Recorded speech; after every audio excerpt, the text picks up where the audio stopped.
Chapter 162. Gu Junjian recognized Yun Jian, but Yun Jian didn't recognize him. Hence, when his gaze landed on Yun Jian, she frowned. Standing beside Gu Junjian was their homeroom teacher, Mr. Yu. The moment Gu Junjian saw Yun Jian, he could tell that she was the person he was looking for. He had seen her photo before. She was an obedient and beautiful young lady. Hence, he strode towards Yun Jian. "You're Yun Jian?" Gu Yunjian's cheerful voice carried a hint of nervousness. Not only was he a soldier, but he was also the leader of the National Special Forces. At the same time, he was also a scout who discovered the potential of the young generation to become Special Forces soldiers. The Special Forces soldiers were also commonly known as special agents. The special agents here were different from the underground agents in Yun Jian's previous life. The special agents here were loyal to the country. However, not everyone could become a special agent if they wanted to. Sometimes, they even needed extraordinary talent. Hence, whenever Gu Junjian met a young person who was agile, he would pull them into the ranks of the Special Forces soldiers he trained. Yun Jian was able to kill the internationally famous cold-faced killer, Wolfblade, all by herself. It was obvious that she was definitely a powerful person. At least, even as the leader of the National Advanced Special Forces, Gu Junjian couldn't do it. Hence, he planned to recruit her. "I am." Yun Jian narrowed her eyes. She glanced at Mr. Yu, then turned to look at Gu Junjian. When Gu Junjian heard Yun Jian admit it, he was delighted. He rolled his eyes and asked her, "Then did you appear in a large factory in the suburbs a few days ago?" This was the place where Yun Jian killed Wolfblade.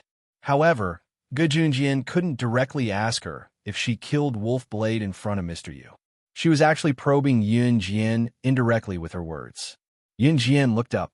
Although she didn't know why Gu Junjian asked this, she was used to not answering such questions. No, she never blinks when she tells a lie. Even Gu Junjian, who had always been close to her, could not tell that Yun Jian was lying. Could he have gotten the wrong person? She wasn't the one who killed Wolfblade that day. Gu Junjian frowned and fell silent for a moment. A trace of disappointment appeared in his eyes. "Then I'm sorry. It seems that I've got the wrong person." Gu Junjian lowered his eyes and turned to leave the office. When the teachers in the office saw this, they were all puzzled, including Teacher Yu. When Gu Junjian arrived, he showed his certificate of assisting the police investigation, coupled with what he said just now. Could it be that Yun Jian was involved in something bad? Or did she do something wrong and get arrested by the police? If such a thing really happened, it wouldn't be a good thing for the school.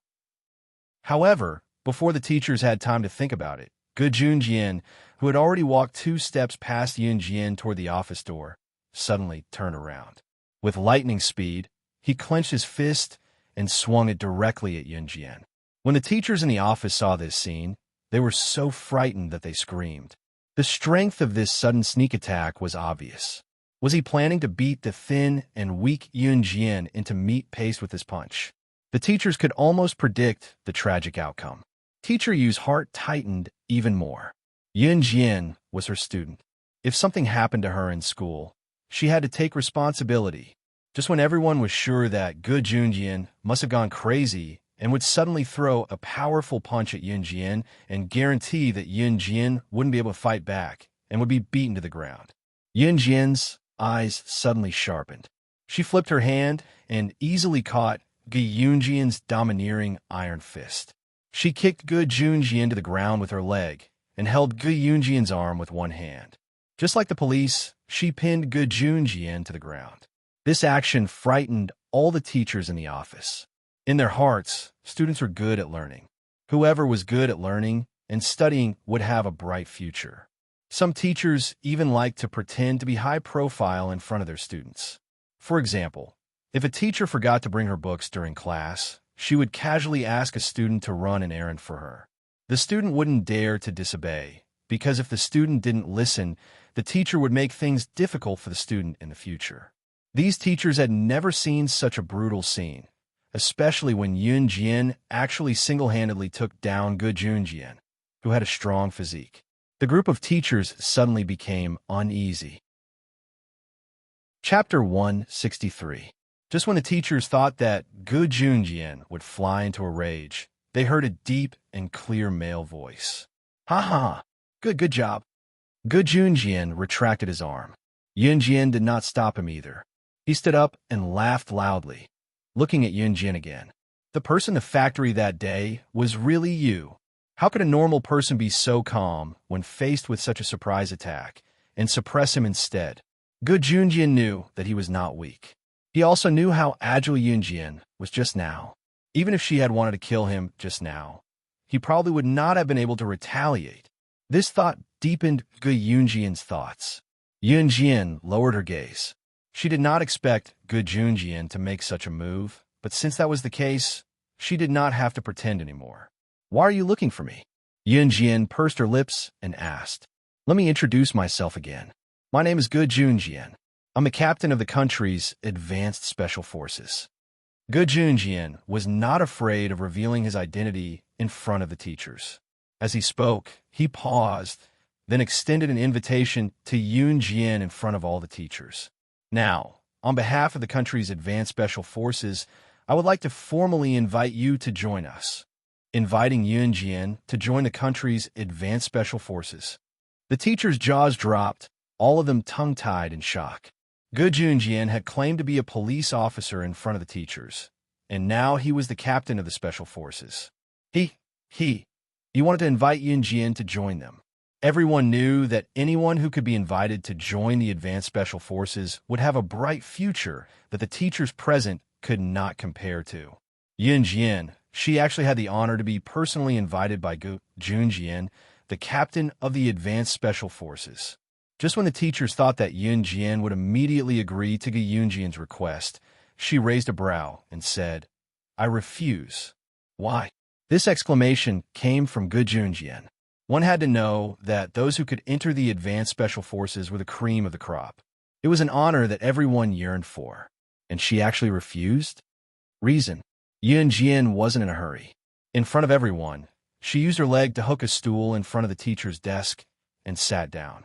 She crossed her legs and looked at Gu Junjian. If Yunjian did such a thing normally, the teachers would definitely scold her severely. She was still so arrogant and despotic in the teacher's office.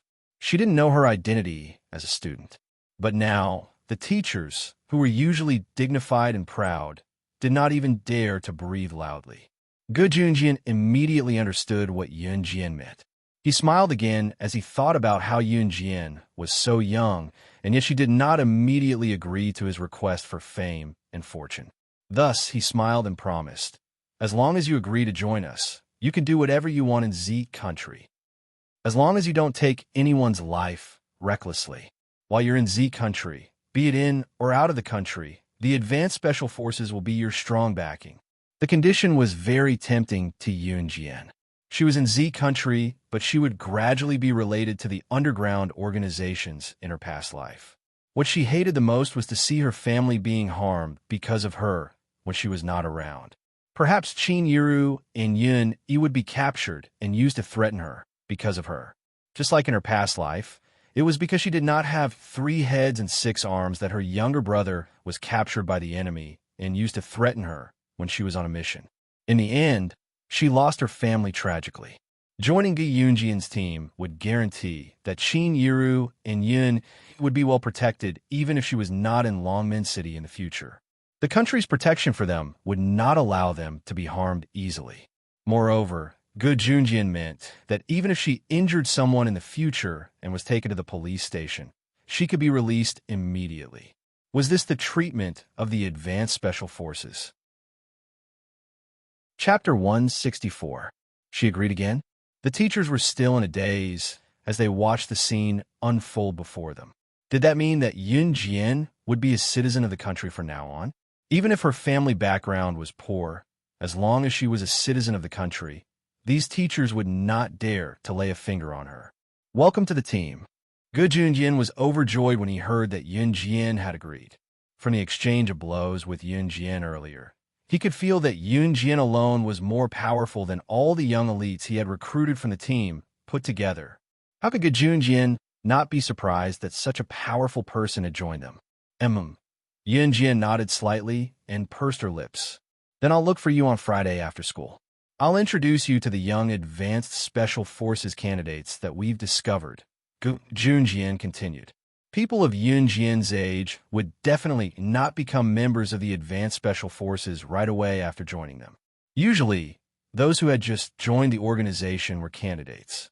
Of course, it was only a matter of time before young people with potential like Yunjian would truly become National Advanced Special Forces after joining the organization. Yunjian nodded again. Naturally, she had no objections. The teachers were still in a daze when Junjian left the school after instructing their homeroom teacher, Yu. It had only been a short while, and Yunjian had become a member of the country's special forces. However, the teachers were not dumb enough to spread the news everywhere. After all, if they were the ones who spread the news, they would not be able to compensate for it, even if they had 10 times the courage.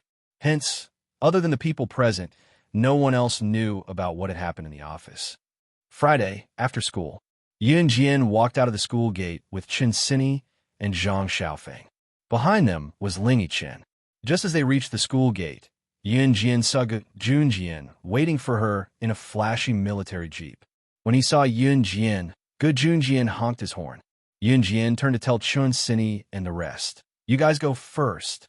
Then, under their watchful gazes, she walked towards the dark green military jeep. She opened the car door and sat in the front passenger seat.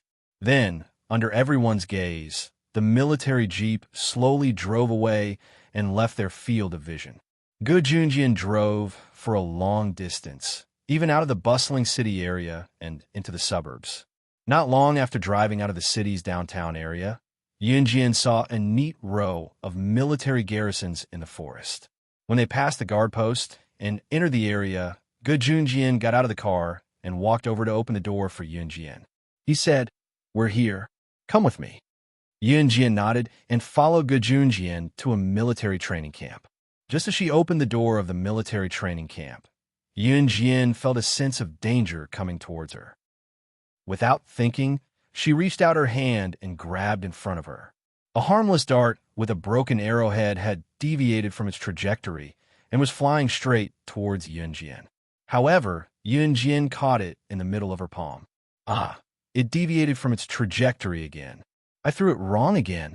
A sorrowful female voice was heard. Then, a young girl about the same age as Yunjian appeared in front of them. "Chuning, what's wrong with you?" Seeing this, Junjian breathed a sigh of relief. Fortunately, Yunjian reacted quickly. Otherwise, even if the dart had no arrowhead, it would still hurt someone. He scolded the young girl. "Officer Ge, I didn't do it on purpose." Chuning pouted, feeling wronged. Suddenly, her eyes lit up, and she looked straight at Yunjian. She was overjoyed. "Wow, is she the new little girl?" Chapter 165. "That's great." Chuning's face lit up with joy when she heard that. Chuning was not the only one in the military training camp. When they heard that Yunjian was the new girl, a few boys who were training nearby ran over. Chuning was speaking to Yunjian in a cheerful tone. "Hello, I'm Chuning. I'm 16 this year. You must be the new girl. You're so pretty, can we be friends?" As she spoke, Chuning blinked her clear and pretty eyes and looked at Yunjian with a friendly gaze. "I'm Yunjian." Yunjian did not answer her directly, but since she was willing to introduce herself, it meant that she had acknowledged her. "Little girl, I'm Chu Xiangnan. I'm 18 this year. You can call me Big Brother, haha." A boy squeezed in from the side. He laughed heartily and pushed Chu Ning out of the way. Then, he stood in front of Yunjian and introduced himself teasingly. Yunjian only nodded slightly when she saw that. During this time, she took the opportunity to look around. There were not many people in the military training camp. Other than herself and Junjian, there were only 6 people. They were all between 15 and 20 years old, and she was the youngest in the group. Presumably, this group of people was the same as her, who had been selected by Junjian as candidates for the Advanced Special Forces. "All right, you guys get to know each other." Junjian did not disturb them. After he said that, he turned to look at Yunjian and said to her, "From now on, you'll come here to train every week. Of course, if you have something to do, You can report it in advance. The facilities here were very complete. It was a good place to train and improve one's skills. Yunjian nodded naturally. She had been lacking a place like this to train her skills thoroughly. Now, she was even more satisfied with her decision to join the Special Forces. Good Junjian left after giving his instructions. As soon as he left, a group of people surrounded Yunjian and introduced themselves to her. Yunjian finally got to know him. Including himself, there were only 7 people here. Among the 7 people, there were 3 girls and 4 boys. From this, it could be seen that among the Special Forces, boys' stamina was indeed better than girls. Just as the group was introducing themselves, a woman's sarcastic voice sounded. Humph, childish. They really look like a bunch of idiots who have never seen the world. The voice belonged to the other girl, besides Chu Ning. Ever since Yun Jian arrived, this girl hadn't made a sound, nor had she walked over. Now that she was snorting, people couldn't help but take another look at her. Yun Jian, ignore her. That's just how she is. Humph. That's why I was so lonely here before. I didn't even have a girl to talk to. Chu Ning spat at the girl and explained to Yun Jian. After saying that, Chu Ning couldn't help but yell at the girl. Jiang Weiwei, you're the idiot. After yelling angrily, Chu Ning turned to look at Yun Jian and chuckled. But she's the most powerful one in our group. We can't deny that. But with her personality, not many people can stand her. You'll know in the future. Chu Ning grinned as she said that. Yun Jian nodded. Pursing her lips, she also smiled slightly. After everyone introduced themselves, they were no longer familiar with each other and returned to their own training grounds to begin training. Chapter 166. Yun Jian nodded. She could understand why Ge Junjian would train them like this. After all, even as an advanced Special Forces candidate, one needed to be capable to be selected. More importantly, as an advanced Special Forces soldier, the enemies they would face in the future would not be simple. If they were not skilled enough, they could very well lose their lives. Under such circumstances, it was natural that they had to strengthen their physical training. As for the other 6 people who were selected like her, Yun Jian had already gotten to know all of them. Yun Jian did not hesitate and started training with the rest of them. For a moment, there were no other noises in the military training camp. There was only the sound of training and everyone sweating profusely. When it was time to go home at night, Ge Junjian drove everyone home and asked them to gather at the military training camp the next morning. Yun Jian nodded. She usually trained by herself, but now that she had a place to train, it would be easier for her to improve her skills. The next day, as expected, Ge Junjian brought everyone to the military training camp early in the morning. Yun Jian did not ask Ge Junjian to tell Qin Yiru about this. Qin Yiru only thought that the school teacher wanted the students to stay in class to make up for the extra lessons, even during the weekends. That was why Yun Jian left early and returned late on the weekends. That morning, everyone arrived at the military training camp. Yun Jian jumped out of the military jeep and walked towards the military training camp. The other 6 got out of the jeep and walked with Yun Jian.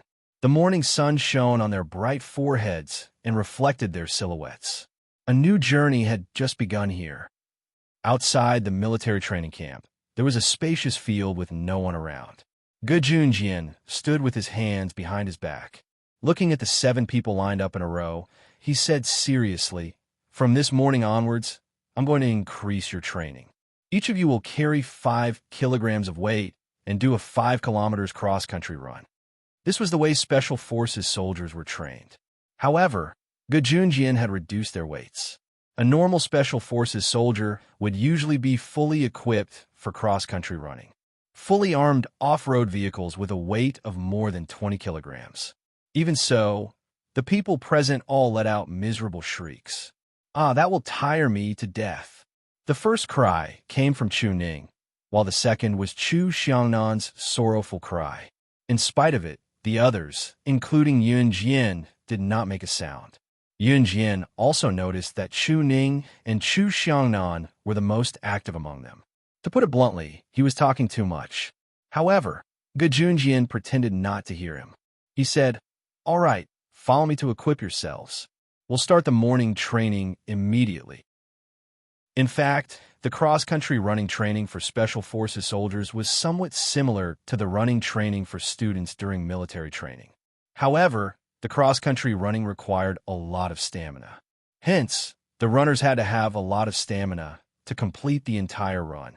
After everyone had equipped themselves and was about to start the cross-country run, Chu Xiangnan did not forget to tease Yunjian. He wanted to show off in front of the girl. "Little Yunjian, you're new here. If you can't keep up, you'll have to run slower later." To Chu Xiangnan and others, Yunjian was a newbie who had just joined, so she was naturally the weakest among them. At this moment, a voice interrupted them. "Is everyone equipped?" The person who spoke was the leader of the seven, Lu Shiyun.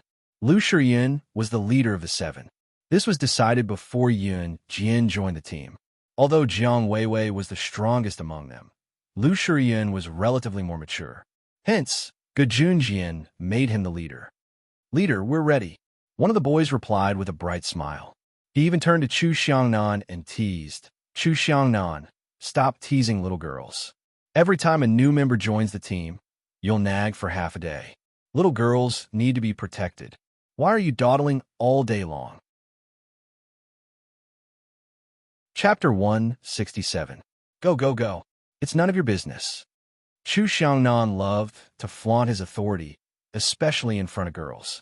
He was even more unwilling to lose his dignity, so he retorted. Yun Jian pursed her lips indifferently and remained silent. She put on all her combat gear and stood still. Among the seven of them, Yun Jian, Chu Ning, and Jiang Weiwei were the girls. As for the boys, apart from Chu Xiangnan, Fang Xiaoran, and the team leader, Lu Shiyun, there was another boy. In a team, there would naturally be a team leader and a vice leader. The remaining boy was called Hong Fan. He was an average-looking, tall, skinny, and handsome boy. At the same time, Hong Fan was a very quiet boy. He did not say a word at all. However, since Gejunjian had recruited him into the team, there must be a reason.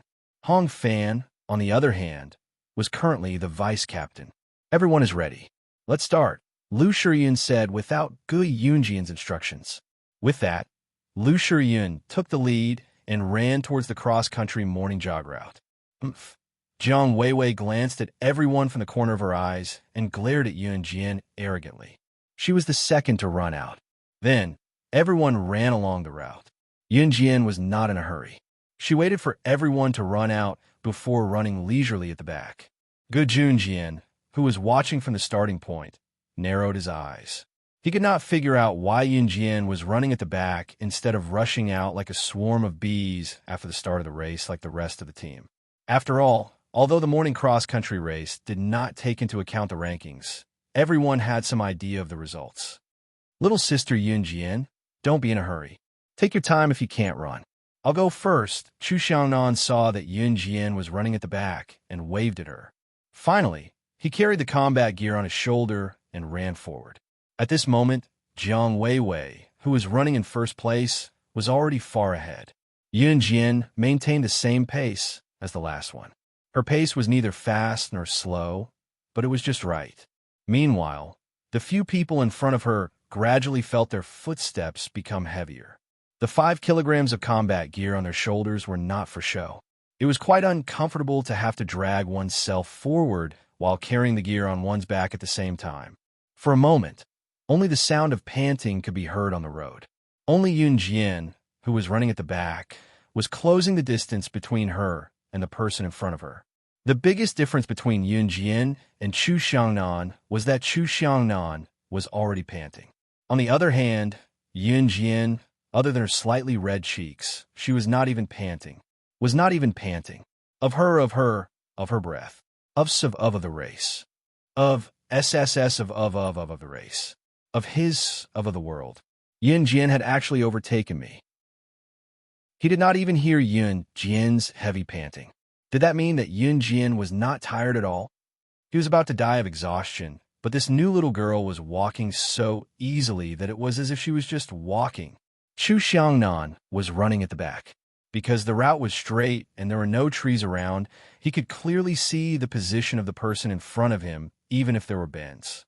Therefore, he was running at the back. He watched as Yun Jian maintained a steady pace, and overtook the people in front of her who were gradually slowing down. His heart was filled with shock. She was just a new member.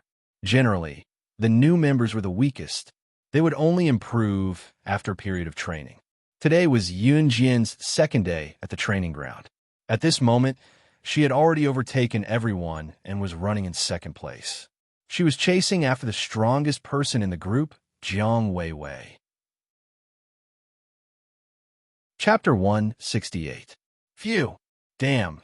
Yunjian is about to overtake Jiang Weiwei. Fang Xiaoran, who had been overtaken by Yunjian, shouted loudly. He finally realized that he had lost his composure. Not talking while running was the basis for conserving energy. Fang Xiaoran obviously couldn't control himself. At this moment, Yunjian was about to overtake Jiang Weiwei. When Jiang Weiwei heard Fang Xiaoran's complaints, she realized that Yunjian was already right behind her. She frowned deeply. She was born into a military family, and her ancestors were all soldiers or special forces. Her father was a high-ranking military officer, and her mother was also an outstanding soldier. She inherited the family business and had been practicing her skills since she was a child. Hence, she was naturally the best among the group. Perhaps because of this, Jiang Weiwei had always looked down on Chu Ning and the rest. It was because in her heart, they were not even her opponents. Jiang Weiwei was also a competitive person. She also looked down on Yunjian, but now that the steady Yunjian was about to overtake her, she couldn't stay calm anymore. Her pride wouldn't allow anyone to destroy it, let alone this newcomer Yunjian. Jiang Weiwei sprinted even harder, and she gradually felt as if her feet weighed 1,000 pounds. Seeing that she was gradually slowing down and Yunjian was about to catch up with her, Jiang Weiwei's vanity acted up. Just as Yunjian was about to overtake her, she made an extreme move in front of everyone. She turned sideways and blocked Yunjian's path. She reached out and slammed into Yunjian. At this moment, everyone was already exhausted, and Jiang Weiwei took advantage of the situation. A normal person would definitely fall to the ground after being hit by her. However, Yunjian seemed to have predicted Jiang Weiwei's move. She dodged to the side the moment Jiang Weiwei turned her body to crash into her. At the same time, she reached out her hand to block with lightning speed. She had already slipped past Jiang Weiwei's side and ran to the first position. This unforeseen event caused a few people following behind to widen their eyes in shock. They were watching from afar, but they could see everything clearly. The move that Yunjian had just performed was the move that Gu Junjian had demonstrated to them earlier. They didn't even know this move. So how did Yunjian learn it? Or rather, when Gu Junjian demonstrated to them, Yunjian had not even joined the team yet. Could it be that she had long grasped the effective moves of these Special Forces soldiers? What they didn't know was that not only did Yunjian know the moves of the Special Forces, she even knew the moves that the Special Forces didn't know. Jiang Weiwei's shock was no less than anyone else's. She was well aware of her own skills. Even an adult would have lost his or her composure, let alone a group of Special Forces candidates like them. And Yunjian actually dodged his attack. Looking ahead again, Yunjian's petite and agile figure had already flashed past a hillside, running towards an area that no one could see. At the starting point, Gu Junjian stood there and waited. The starting point and the finishing point were the same. If they ran along that path, they would eventually run back to the starting point, so he had been standing there the whole time. It had only been 10 minutes since the few of them started running, so Gu Junjian wasn't in a hurry. For an armed cross-country run like this, even an adult Special Forces soldier would be considered very good if they could finish it in 15 minutes. From Gu Junjian's point of view, Yunjian and the rest were just teenagers. The estimated time that he had given Yunjian and the rest was 30 minutes. Thinking about it, the fastest person should be able to finish the race in 30 minutes. Chapter 169. Yunjian completed the 5 kilograms 5 kilometers off-road run in just 10 minutes. Gu Junjian was almost shocked.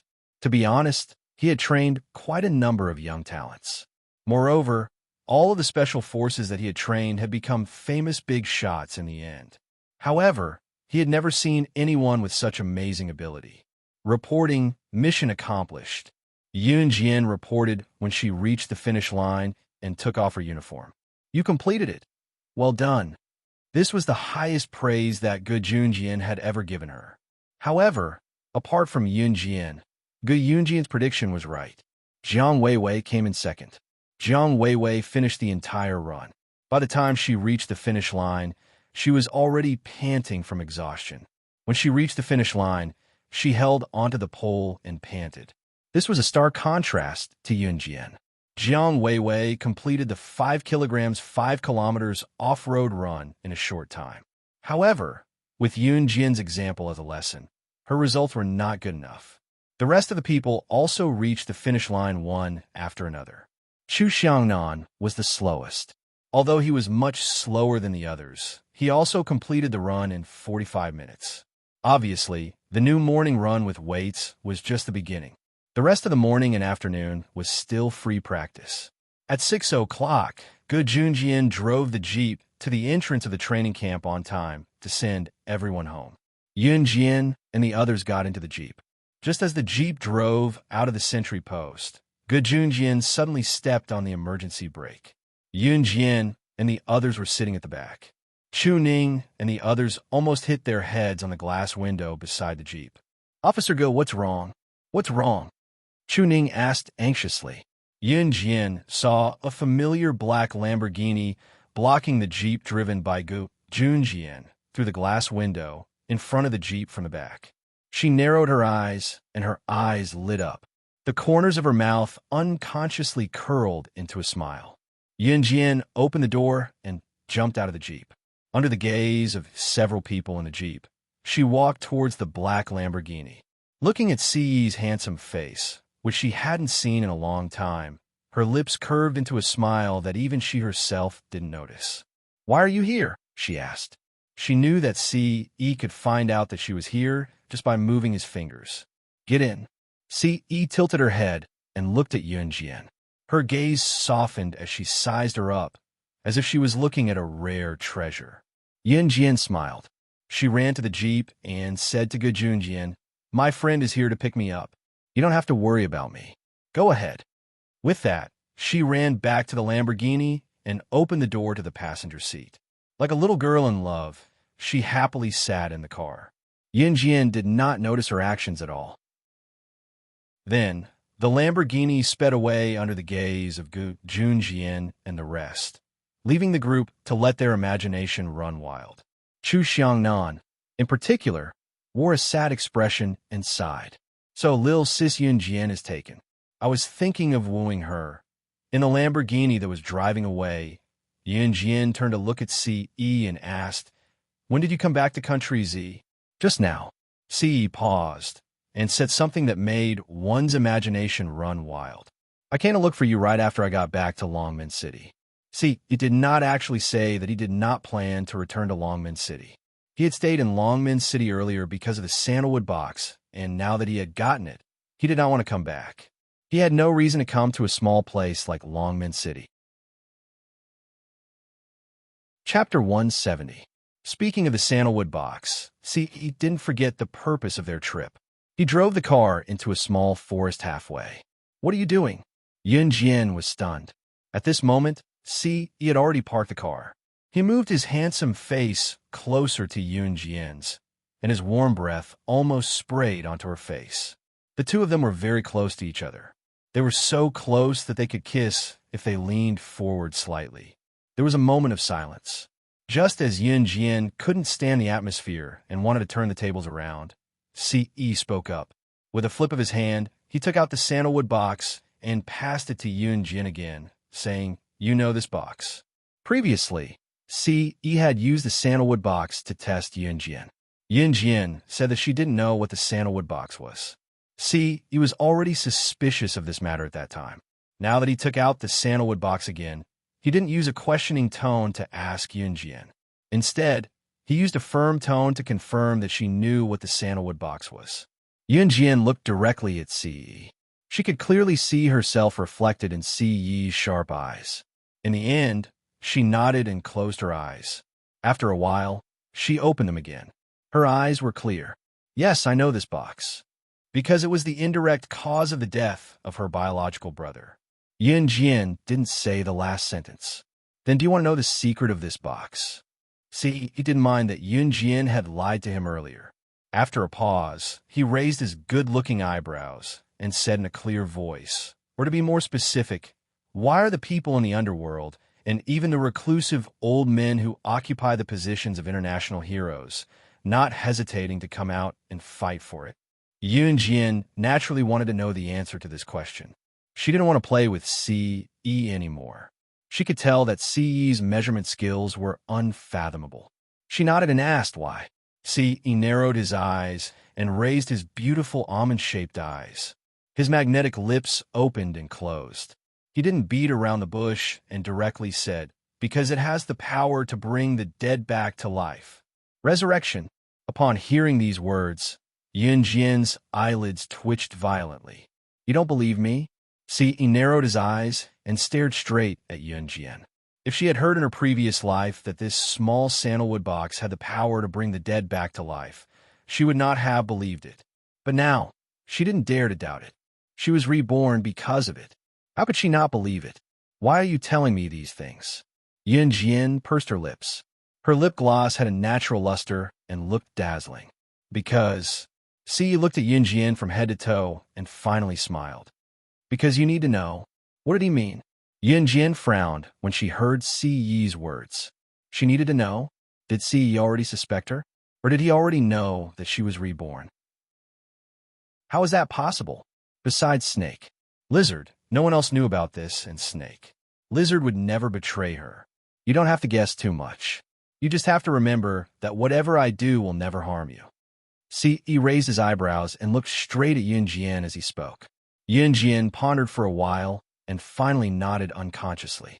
She had never thought that she had already become someone's prey in the circle. Ce's fair and slender fingers rubbed against the steering wheel twice. He tilted his head and spoke again. The sandalwood box has the power to bring the dead back to life and is extremely powerful. However, there is no way to verify whether this is true or not. So it's not just those old fellows who want to get their hands on it. Even the top scholars in the International Medical Academy are searching for its whereabouts and trying to decipher its secrets. He paused and stared at Yunjian with his beautiful eyes. They were so warm that it seemed as if flames could be lit. And now I have the latest news.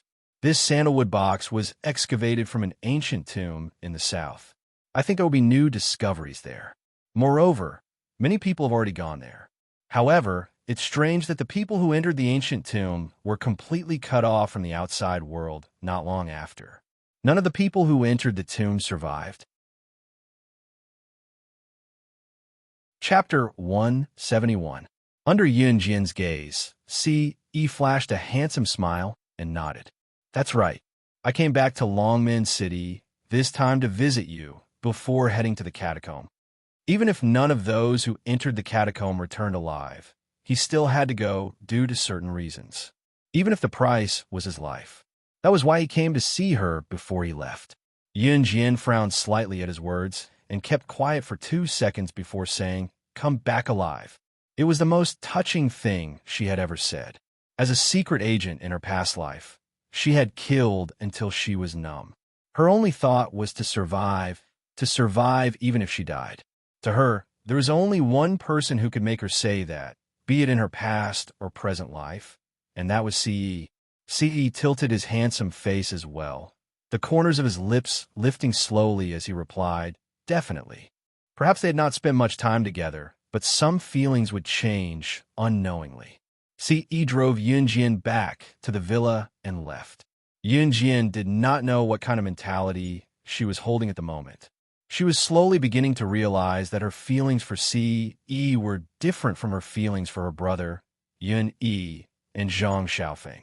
That slightly warm feeling made her palpitate slightly.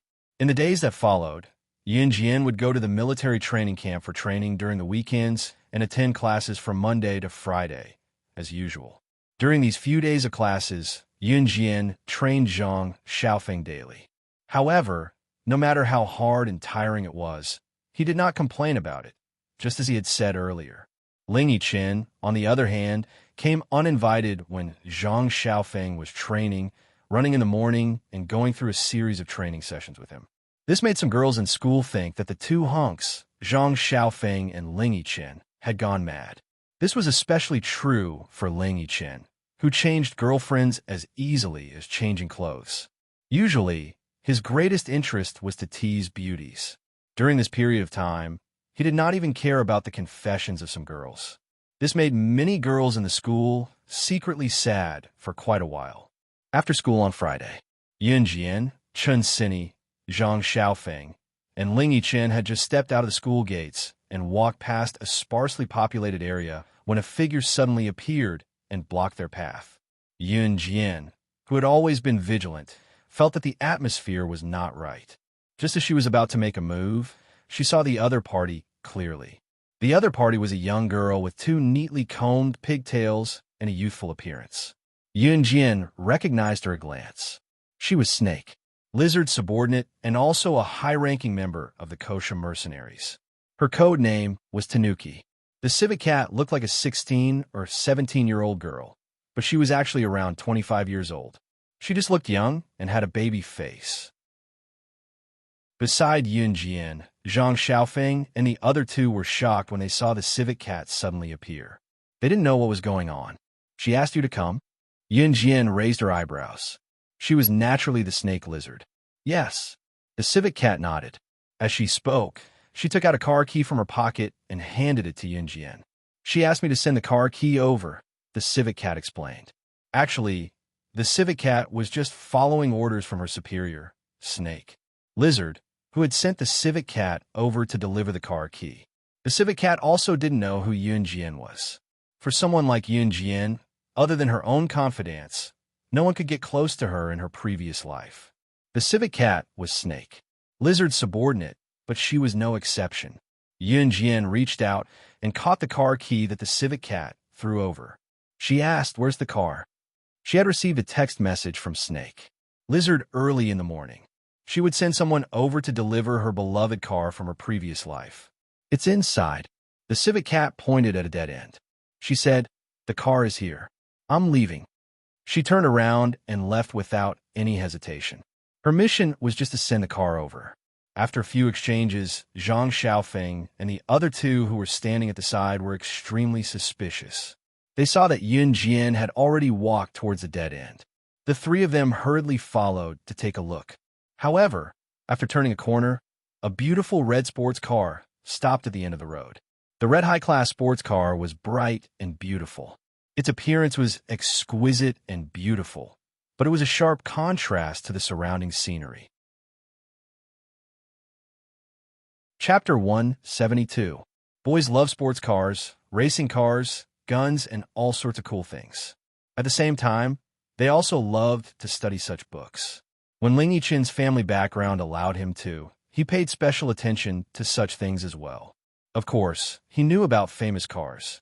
And this new Ferrari LaFerrari supercar was a famous car that the boys always talked about when they got together. Ling Yichen would never have thought that one of the only 3 sport cars in the world would be in Yun Jian's hands. Therefore, the shock he felt just now could not be described with words. Zhang Xiaofeng and Chun Sini also looked at Yun Jian with surprise in their eyes. On the other end, Yun Jian reached out and snapped her fingers. She happily circled around her beloved car. Then, she used the car key to open the door remotely and stood in front of the car. She patted the car hood and turned her head to the side, waving at Ling Yichen and the other two. "How about it? Do you want to come in and sit?" Yes, of course." Before the other two could agree, Ling Yichen was the first to run over, looking extremely excited. This Ferrari LaFerrari sports car only had 2 seats, but the back seat could accommodate people. However, if one wanted to sit in the back seat, they would have to climb over from the front seat. Ling Yichen and Zhang Xiaofeng were gentlemanly and gave the front seat to Chun Sini. After the 3 of them were seated, Yun Jian also got into the driver's seat. At this moment, Zhang Xiaofeng suddenly thought of a problem and suddenly asked, "Hey, mister, you know how to drive? You have a driver's license?" Ling Yichen and Chun Sini also noticed this and looked at Yun Jian eagerly. However, Yun Jian lifted her chin and raised her eyebrows. No, but I know how to drive. After that, she locked the door, started the car, and stepped on the accelerator. The car sped off like an arrow. She had not driven her beloved car for a long time. This feeling was as if she had returned to her previous life. Back then, she drove this car and carried out all kinds of tasks. In the car, Ling Yiqin and the other two were so scared that their faces turned purple. Yun Jian stepped on the accelerator and didn't let go of the brake. She sped up, and the surrounding scenery was like a fleeting cloud. It was so fast that she couldn't see anything clearly. There were a few times when she was about to hit something she shouldn't, but in the end, she was able to turn the steering wheel and avoid it. Ling Yiqin and the other two came from well-to-do families, so it was not like they had never taken a car before. But they had never been in such a fast car before. It wasn't until Yun Jian parked the car next to a roadside barbecue stall that the three of them got out of the car with their faces flushed red, as if their souls had left their bodies. The first thing Ling Yiqin said when he got out of the car was, F***, my soul almost jumped out of my body because of you. Yun Jian, are you from a racing background? Yun Jian just smiled. She spread her hands and said, to apologize, I'll treat you to barbecue. When they heard that they were going to eat barbecue, the three of them became excited again. Their saliva almost flowed out. Once Yun Jian locked the car door, the four of them went to the barbecue stall at once. This roadside barbecue stall was the most famous in Longmen City because the food here was cleaner than other places and they were all authentic. Yun Jian and the other three had just walked into the tent to pick out some barbecue skewers. A sharp and surprised female voice rang. Yun Jian? Why are you here? It seemed like she had not met anyone familiar, but Yun Jian was no stranger to such a malicious voice. She was exasperated that she had to bump into someone she knew just to eat barbecue. Turning around, she saw a girl sitting at a round table with a group of men and women around her. They were obviously here for barbecue as well. In Yun Jian's memory, this girl was none other than the daughter of Qin Yuru's elder brother, Qin Liqian, who had just returned to the Qin family a few days ago. Her name was Qin Fenger. Qin Fenger was also enrolled in a high school in Longmen City. Although it was not as good as First High School, it was already impressive to be able to stand out in Xinjiang town. Chapter 173. In her memory, this Qin Fenger hated the original owner of her body. Sometimes they would even deliberately find someone to insult the original owner, or in front of the elders, they would pick out the original owner's poor grades and make a big fuss about it. In the end, everyone in town found out that Qin Yuru had given birth to a daughter who was an idiot with the worst grades in school. Qin Fenger looked average, and her facial features were average as well. She did not stand out among the crowd. Most importantly, her face was covered in freckles, making her look even uglier. One of the main reasons she hated the original owner of her body was that she was so outstanding, had good grades, was popular, and was well-liked by the teachers. Why was Yun Jian, an idiot with terrible academic performance, so pretty, yet she had to wear such an ugly face? Hence, Qin Fenger was utterly fixated on Yun Jian and bore a grudge against her. Yun Jian was not in a hurry with Qin Fenger. She merely glanced at her, amused. If you can be here, why can't I? Yun Jian retorted bluntly. She then turned around and pretended that Qin Fenger and her friends were not there. She pointed at a few skewers and reported to the owner, 50 mutton skewers, 20 sausages, and 10 rice cakes. As she spoke, she turned to ask Zhang Xiaofeng and the rest, do you guys want anything else? Jian, I want 5 more tofu skewers. Chen Sini did not hold back as she told Yun Jian with a wink. Give me 2 more pairs of grilled wings. Ling Yiqin said with a grin with a press of his lips. Same for me and Sini, Zhang Xiaofeng replied. Qin Fenger, who was on the other end of the line, was taken aback by Yun Jian's retort. Since when did this little B***TCH become so arrogant? How dare she refute her? More importantly, Yun Jian and the 3 people beside Yun Jian were acting like she did not exist. Qin Fenger had a stomach full of anger, especially after Yun Jian ignored Qin Fenger, A boy with a face full of red spots and acne sitting next to Qin Fenger mocked her. "Hey, Qin Fenger, look at the little beauty ignoring you." As he spoke, the boy whistled as he sized up Yunjian. For a moment, everyone who sat with Qin Fenger was focused on Yunjian. Qin Fenger was most annoyed by this feeling. Her grades were better than Yunjian's, and she was better than her in everything. Why was she able to attract everyone's attention so easily? Why? Coincidentally, the owner of the restaurant had already prepared the barbecue skewers and seasoned them. He put them all on plates and handed them to Yunjian and the others. The shop owner smiled foolishly and said, "Young lady, take it. There's a total of 85 yuan here." The prices of goods in 1998 were much lower than now.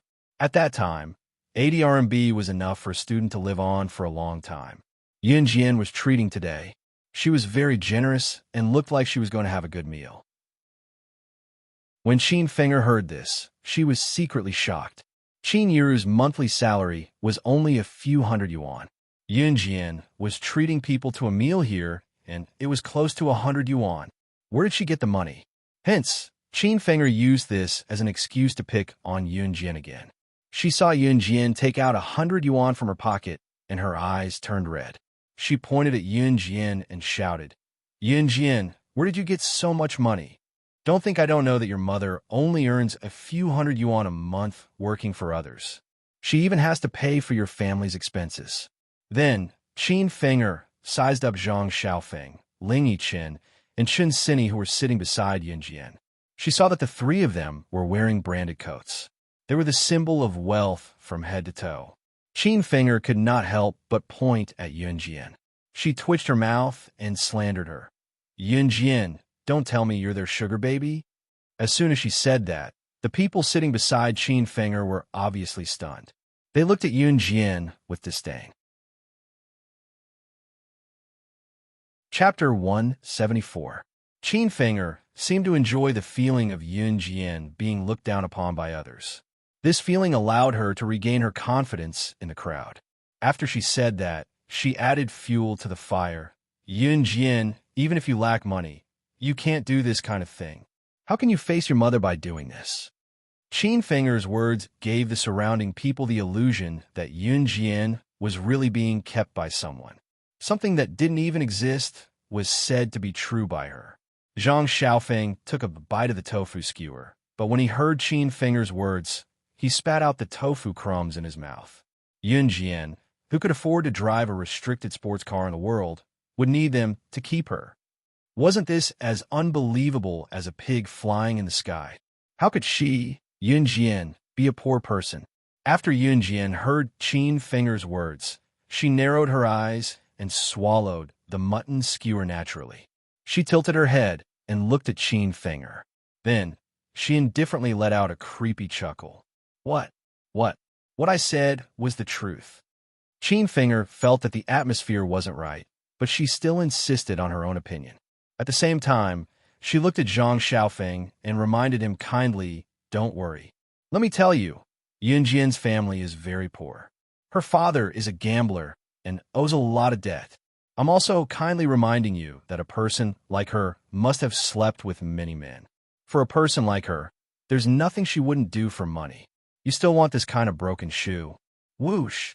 Just as Qin Fenger was getting more and more worked up, trying to persuade Zhang Xiaofeng to stay away from Yunjian with her usual confidence of picking on other people's weaknesses, Zhang Xiaofeng suddenly stopped. A slender bamboo skewer for barbecuing was stuck on the round table in front of Qin Fenger with a whoosh sound. Being able to penetrate deep into the wood by 3 fissures was just that. When everyone turned their heads to look again, they saw that the bamboo skewer in Yunjian's hand had disappeared without a trace. Qin Fenger's eyes widened as she watched the scene unfold. She swallowed hard and took a deep breath. Yunjian was actually able to insert such a slender bamboo stick into the round wooden table from such a distance.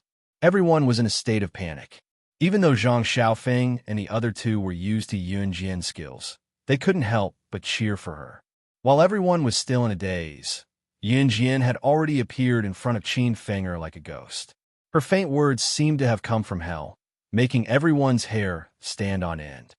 I'm a mistress? Hmm. Just as everyone heaved a sigh of relief, Yunjian's relaxed voice rang out once again. She stretched out her fair and delicate hand and took the bamboo stick from the round table. While Qin Finger was still in a daze, the bamboo stick slid across Qin Finger's freckled cheek.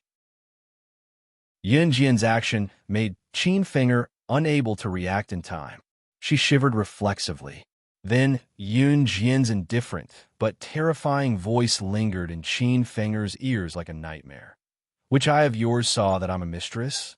I don't mind poking that eyeball for you, or even blinding both your eyes, just like this. As she spoke, the bamboo stick in her hand slid past Qin Finger's eyes again. Qin Finger was suddenly reminded of how Yunjian had stabbed the bamboo skewer into the round table with a fling of her hand just now. She remembered the coldness of Yunjian's bamboo stick when it slid across her cheeks. She shrieked, the image of Yunjian stabbing her eyeball with the bamboo skewer flashing in her mind for being intimidated. Qin Finger ran away like a madwoman, leaving her group of companions looking at each other in dismay. Hypnotism. She just used hypnotism on Qin Finger. At this time, a boy sitting far away suddenly pointed at Yunjian and shouted. He looked agitated. Yunjian suddenly frowned. Chapter 175. Yes, Yunjian knew hypnotism, and the hypnotism that she had mastered was definitely not as simple as it seemed. She was a secret agent in her past life, the top secret agent in the secret agent world, slaying God.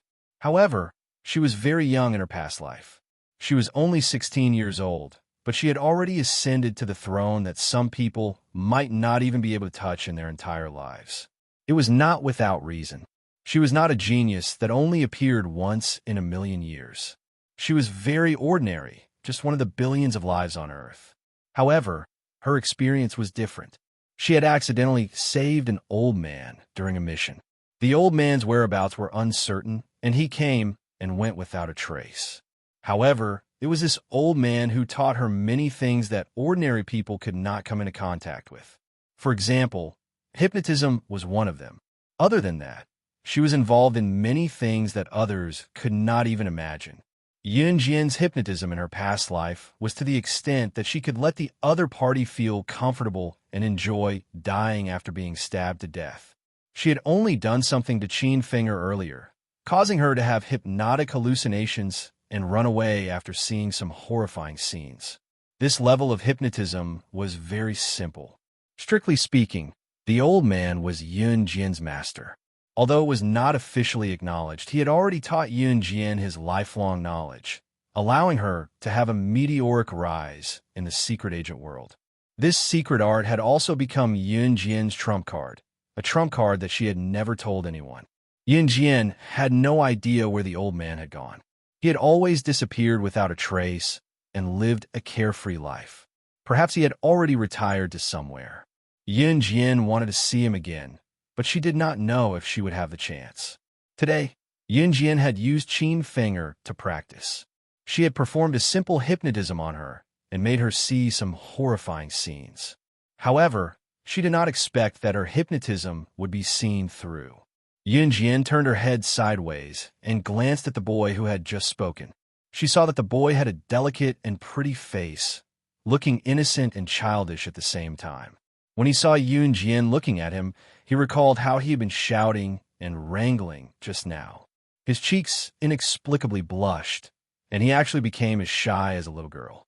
Yunjian raised her eyebrows and looked at him angrily. What did you say? Her tone was so flat that no one could tell what Yunjian was thinking at the moment. The boy trembled for a while. He looked up in fear and finally said in a panic, At the same time, Yunjian walked toward the boy. She stood not far from the boy, frowned, and asked a question that had nothing to do with this matter. What's your name? The boy shyly lowered his head, and his voice was as low as a mosquito's buzz. My name is Lu Haoze. Lu Haoze.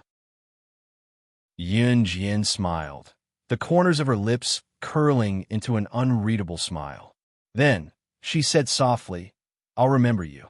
In today's world, there were not many people who knew how to hypnotize, especially this boy who could tell at a glance that she had used hypnotism. It did not matter if he was involved in this aspect, or if it was his family's inheritance, or if he was born with this kind of ability. Yun Jian, had to get to the bottom of this. Because ever since Yun Jian debuted, she had never met anyone who knew how to hypnotize other than the old man. And obviously, it was not convenient for her to ask Liu Haozi these questions in public. Chapter 176. Liu Haozi's cheeks flushed even redder at Yun Jian's words. Coupled with his tender skin, it looked like water could be squeezed out of his cheeks.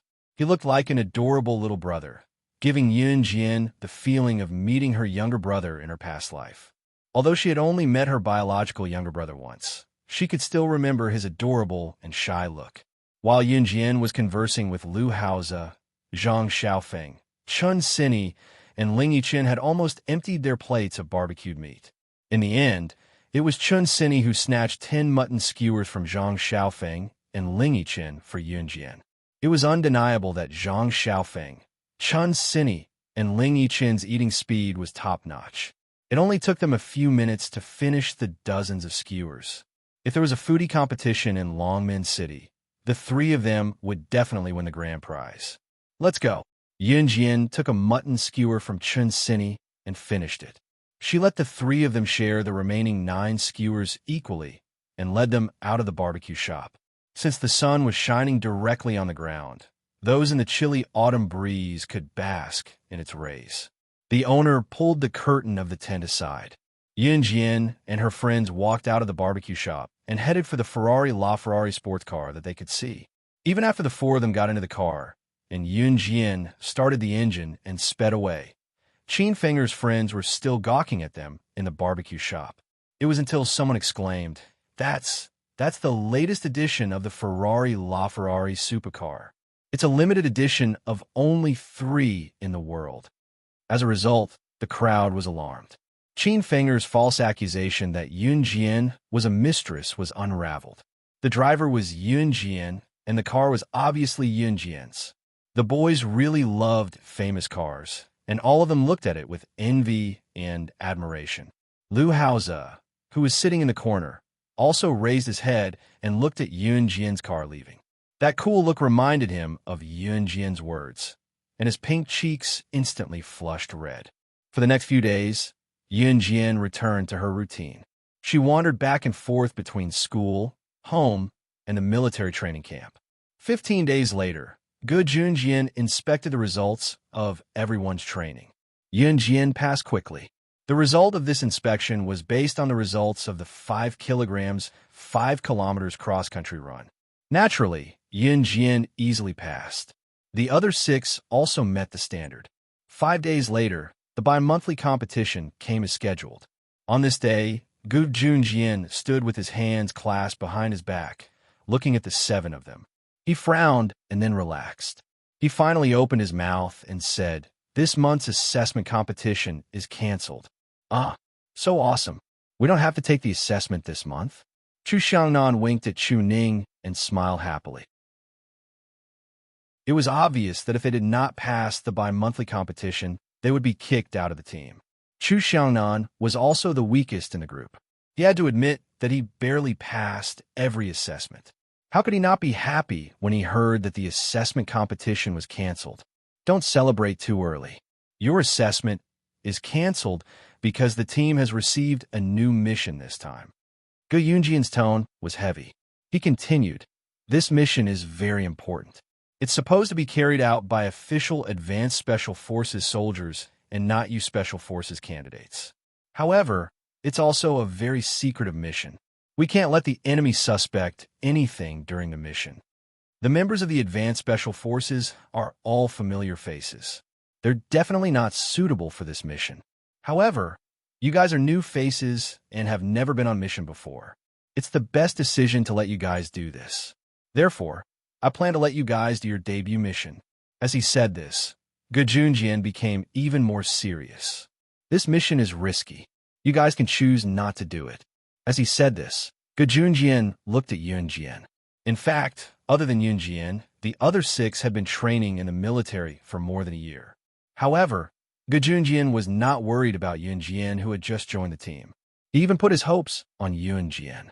If Yunjian was willing to take part in this mission, it was guaranteed that it would be completed successfully. Chapter 177. Yunjian naturally sensed Gu Yunjian's gaze on her and understood the meaning behind his gaze. "I'll go," Yunjian said in the next second, but it reignited Gu Yunjian's hope. He suddenly smiled. "I'll go too. If a girl like Yunjian has the courage to go, wouldn't it be embarrassing if I don't go?"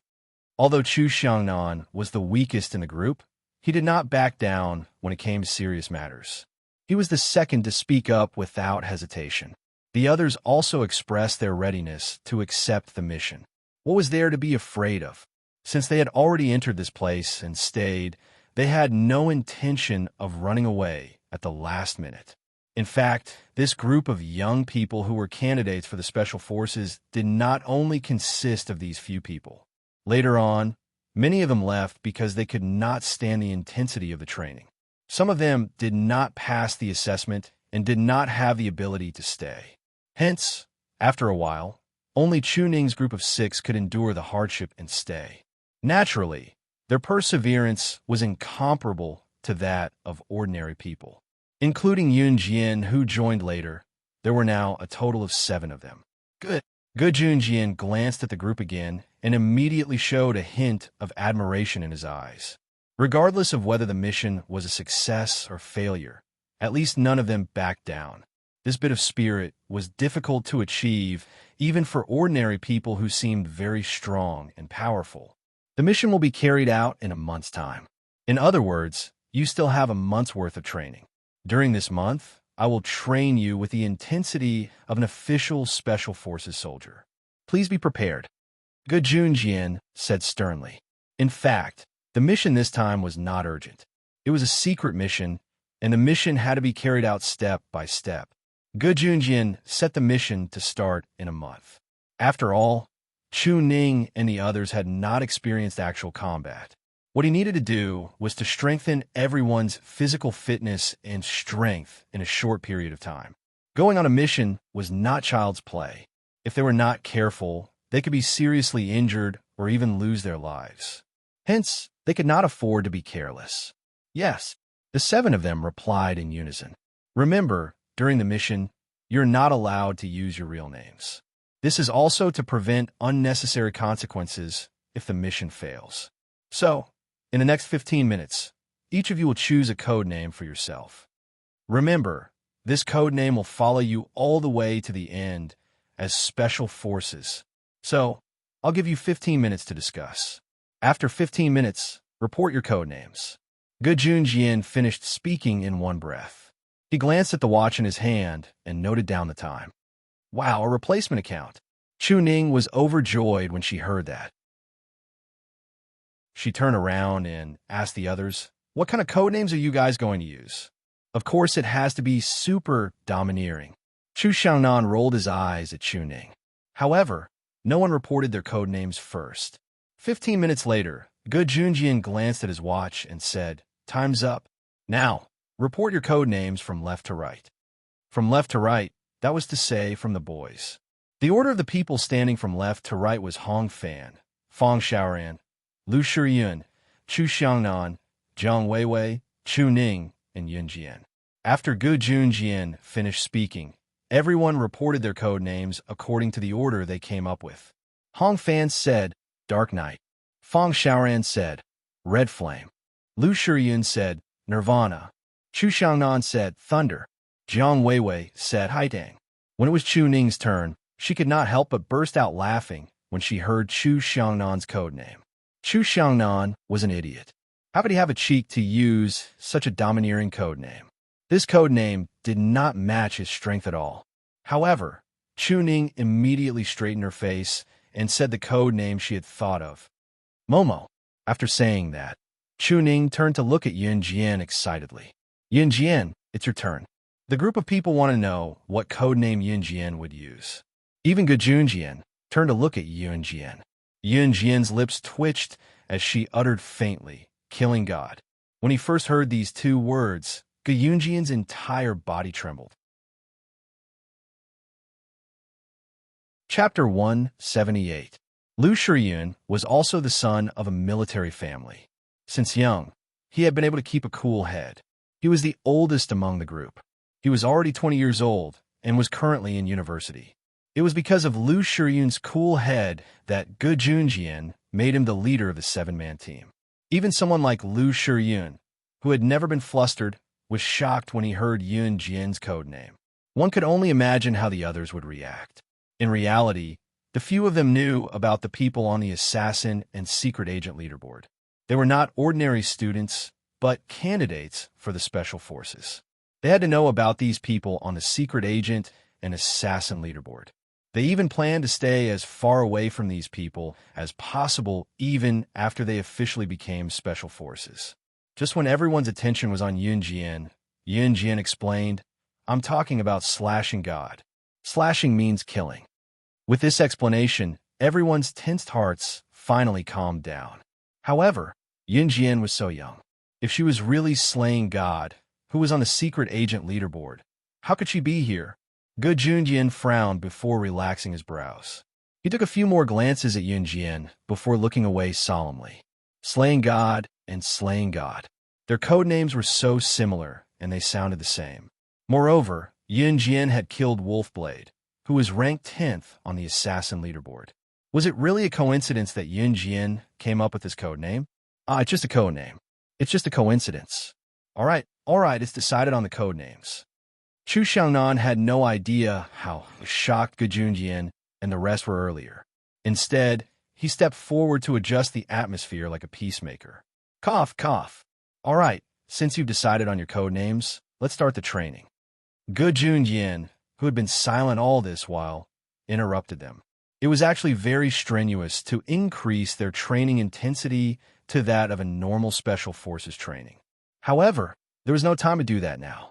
First of all, in the 5,000-meter cross-country run every day, everyone changed from carrying 5 kilograms to fully armed with more than 20 kilograms.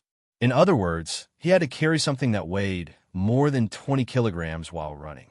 This training was just a basic training for an ordinary Special Forces soldier. After all, as an official Special Forces soldier, he would carry firearms and equipment on his back when he went out on a mission, which was this full set of equipment. Adding up all the things that should be brought along, the total weight was only about 20 kilograms. At the end of the day, other than Yun Jian, the rest of them were already aching all over. They couldn't even stand up straight. A few days later, Yun Jian asked for a week's leave from Ge Junjian. As a top student of the school, she was sent abroad for a week's study. Ge Junjian was not worried about Yun Jian's skills, so he agreed to Yun Jian's request for a week's leave. On this morning, the sun had just risen and a cool breeze blew past. Yun Jian only carried an old school bag that Qin Yiru had helped her tidy up. She stood at the entrance of Songshan's first high school with Chun Sini. This time, Longmen First High School only had 5 spots for the study. Other than Yun Jian and Chun Sini, the other 3 were already there. Songshan's first high school was the organizer this time. Yun Jian and the rest boarded the plane with Songshan's first high school. After waiting for a while at the entrance of Songshan's first high school, Yun Jian saw a familiar tall and handsome figure walk out of the school. Chapter 179. Yun Yi had long known that his younger sister would be representing the school to participate in this overseas study activity, but he could not help looking forward to it when he thought that he could go overseas with his sister today. Striding with his long legs and a sweet smile on his handsome face, Yun Yi walked toward Yun Jian. "Xiao Jian, you're here." "Amen." Yun Jian nodded and pointed at Chun Sini beside her, introducing her. "Good, this is my friend, Chun Sini." This was the first time Yun Jian had introduced her as a friend in front of others, so Chun Sini could not help feeling a little excited. In fact, Yun Jian had already treated Chun Sini as a friend after spending so much time together. It was just that this was his first time saying it out loud. "Hi, I'm Chun Sini. You must be Jian Jian's brother? Nice to meet you." Chun Sini introduced herself to Yun Yi with a chuckle looking at his handsome face. Nice to meet you." Yun Yi nodded, his short, handsome hair bobbing. "Students, are you all ready? Come and gather on the bus. We're leaving." The tutor standing at the entrance of DE Senior High School waved and called out in a sweet voice. The tutor who was leading the students overseas this time had the surname Ding. She was a female tutor who looked as sweet as her voice. She did not look old, between 20 to 25 years old. There were 2 tutors leading the team. The other tutor had the surname Kong, so she would call him Tutor Kong for the time being. Let's go over 2. Yuni said to Yun Jian, and Chun Sinny with a flick of her short hair as she glanced in that direction. Amen. Yun Jian and Chun Sinny nodded in unison. Su Hao Cole did not come this time. Those who came were the top students in their respective schools with excellent English proficiency. Even those who were good in their studies, but lacking in English, did not get a turn. So it was not hard to imagine that Su Hao Cole did not get a turn. Since Su Hao Cole was not with Yun Yi, he was the happiest that his younger sister could come. The group boarded the bus quickly, and after a few hours of bumpy ride, they arrived at the provincial airport and boarded the flight to Country Y. The overseas study destination was an advanced school in Country Y. It was called Yana High School. Yana High School was a continuous secondary and senior high school. Its educational standard was one of the best in the world. The name of Yana High School was derived from the name of its first headmistress. Since its establishment, Yana High School had a history of several hundred years. Its regional culture was also very profound. At the entrance of Yana High School entrance. Wow, Jian, this is the famous Yana High School. It's a century-old school that lives up to its name. Look, just the entrance alone is already something our school can't compare to. Chun Sinny was the first to get off the bus, holding Yun Jian's hand in excitement. 80% of those who graduated from Yana High School and passed the Gaokao from the world's renowned universities had a graduation rate, making Yana High School one of the best in the world. After Tutor Ding and Tutor Kong communicated with Yana High School's foreign tutor, they interrupted the students' excited shouts. Chapter 180. Teacher Madge was a native of Country Y. She had fair skin and big blue eyes that seemed to be able to see through everything. When Teacher Madge heard this, she introduced herself to the students in broken Chinese. Hello, everyone. My name is Maki. You can call me by my Chinese name or call me Teacher Maki. As she spoke, Teacher Maki revealed a row of neat and clean white teeth and made a face at the same time. Many students were amused by Ms. Maki's sudden grimace, and they had a good impression of this foreign teacher. All right, there's an old saying in Country Z that it's better to keep a long story short. Today, we'll keep it short. Later, follow me around the school, and then I'll bring you to your assigned dormitories. Today, I'll let you familiarize yourself with the school. Then, Teacher Maki snapped her fingers and said cheerfully and freely, "Now, everyone, follow me. Let's take a look around the school." Teacher Maki's humorous and witty tone didn't sound like authentic Chinese, but it was her nonsensical voice that made the students burst into laughter. Yun Jian didn't laugh, but Chun Sinny, who was standing beside Yun Jian, couldn't stop smiling. Teacher Maki quickly led the group into the school. It had to be said that Yana High School was worthy of being called a century-old school. Its architectural style and size were incomparable to ordinary high schools. However, in Yun Jian's eyes, these high-end and classy buildings were just the most ordinary kind. However, it was the first time that Yun Yi and Chun Sinny, who were walking beside Yun Jian, saw such a magnificent building. They couldn't help but take a few more glances along the way. After walking around half of the school, about 2 to 3 hours had passed. Along the way, the students would stop and look because they saw something novel. However, even after walking around half of the school, the students didn't have the strength to continue walking. Yana High School was just too big.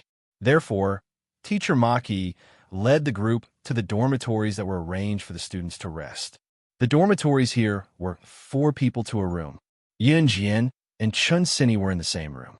As for the other 2 girls in the same room, they were both straight-A students in the first senior high school. Chun Sinny and Yun Jian entered the dormitory first, carrying their own backpacks.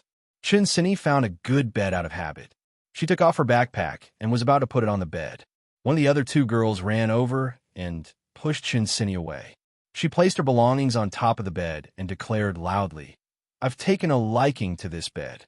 You can find another one." Her voice was full of righteousness, as if she was the one who had been robbed and was now asking for it back. Chun Sini almost fell to the ground. Luckily, Yun Jian, who was next to her, supported her and prevented her from falling. No matter how good-tempered a person was, they would not be able to accept being pushed for no reason, let alone Chun Sini. After Chun Sini stood up, she turned her head and shouted angrily at the girl who had just pushed her. "Why did you push me?" Chun Sini's tone carried a hint of anger. Unexpectedly, the girl rolled her eyes at Chun Sini. She flipped her hair and showed a disgusted expression at Chun Sini on her horrifying face with white powder makeup. On the contrary, the girl confidently complained to Chun Sini, "It's your fault for taking the bed that I wanted." The reason she had pushed her was very simple. It was because Chun Sini had taken a liking to the bed that she wanted. Chapter 181. This is the bed you wanted? This isn't your house. Besides, I didn't know you wanted this bed. Are you crazy? Chun Sini was not a good-tempered person. Naturally, she was more aggrieved than anyone else when she was pushed for no reason. She took it upon herself to shout back at the girl. This girl's name was Lu Xiuxiu. She looked quite pure, but unfortunately, the colorful makeup on her face covered up her purity, making her look a little strange. Lu Xiuxiu had a philosophy since she was young. If she wanted something, she wouldn't allow others to take it away. Chun Sini's action seemed to have disobeyed her. She was about to hit her and scolded her. "You're the crazy one.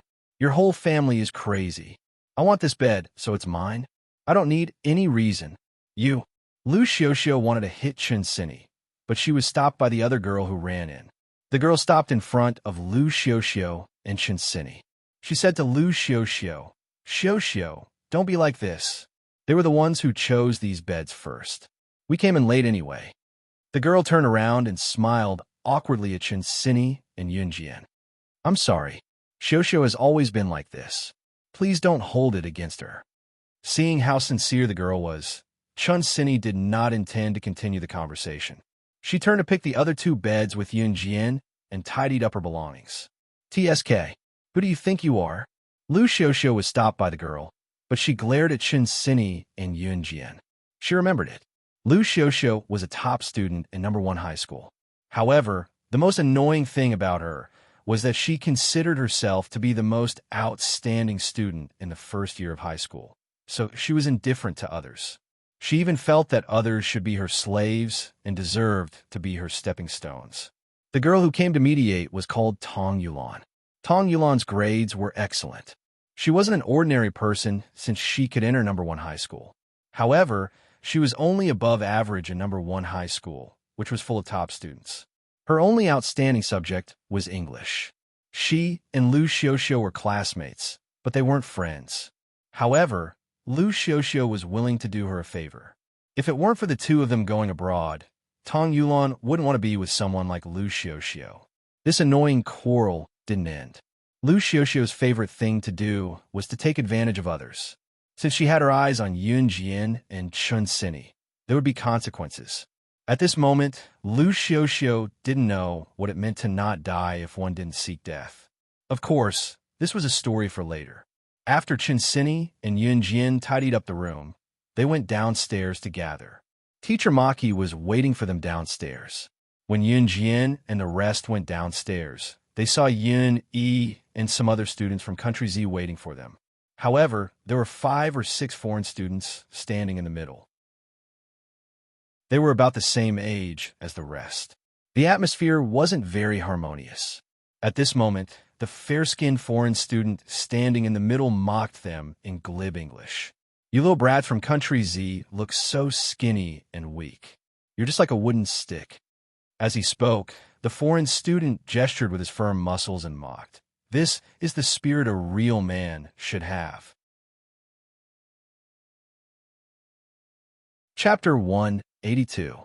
The foreign male student's name was Charlie Lawson. Lawson was a very naughty boy who loved to tease his teacher. Now that he saw Yun Yi and the others, he was even more interested in teasing and ridiculing them without holding back. The 4 male students standing next to Lawson who was led by Lawson, heard him and laughed mockingly. Their actions made Teacher Maki feel even more awkward and helpless. Your muscles are really big and you look very manly. Just as Yun, E, and the others were clenching their fists and gnashing their teeth at Lawson, Yun Jian's beautiful voice was heard. She spoke in perfect English, which stunned everyone present. Everyone was shocked by Yun Jian's perfect English, and they were all dumbfounded. The students from Country Z were even more enraged. Yun Jian actually praised Lawson. Lawson's words were not just directed at them. What he meant was that he was scolding all the people from Country Z. Yun Jian was actually helping outsiders. Yun, he was also stunned, but he knew that his sister would not slander her own people. When Lawson heard Yun Jian's praise, he laughed out loud and almost lamented that his charm could make the other party's woman fall for him. Yun Jian's leisurely words were heard again. It's a pity that although your muscles are big, they're flashy without substance. You only look strong on the outside, but you don't have real strength. You're just a joke. Yun Jian's words were very calm, but there was an element of surprise in the calmness. The students from Country Z were in awe of Yun Jian at once. While praising the other party, she also gave him a critical blow. Yun Jian's way of doing things was so satisfying. What?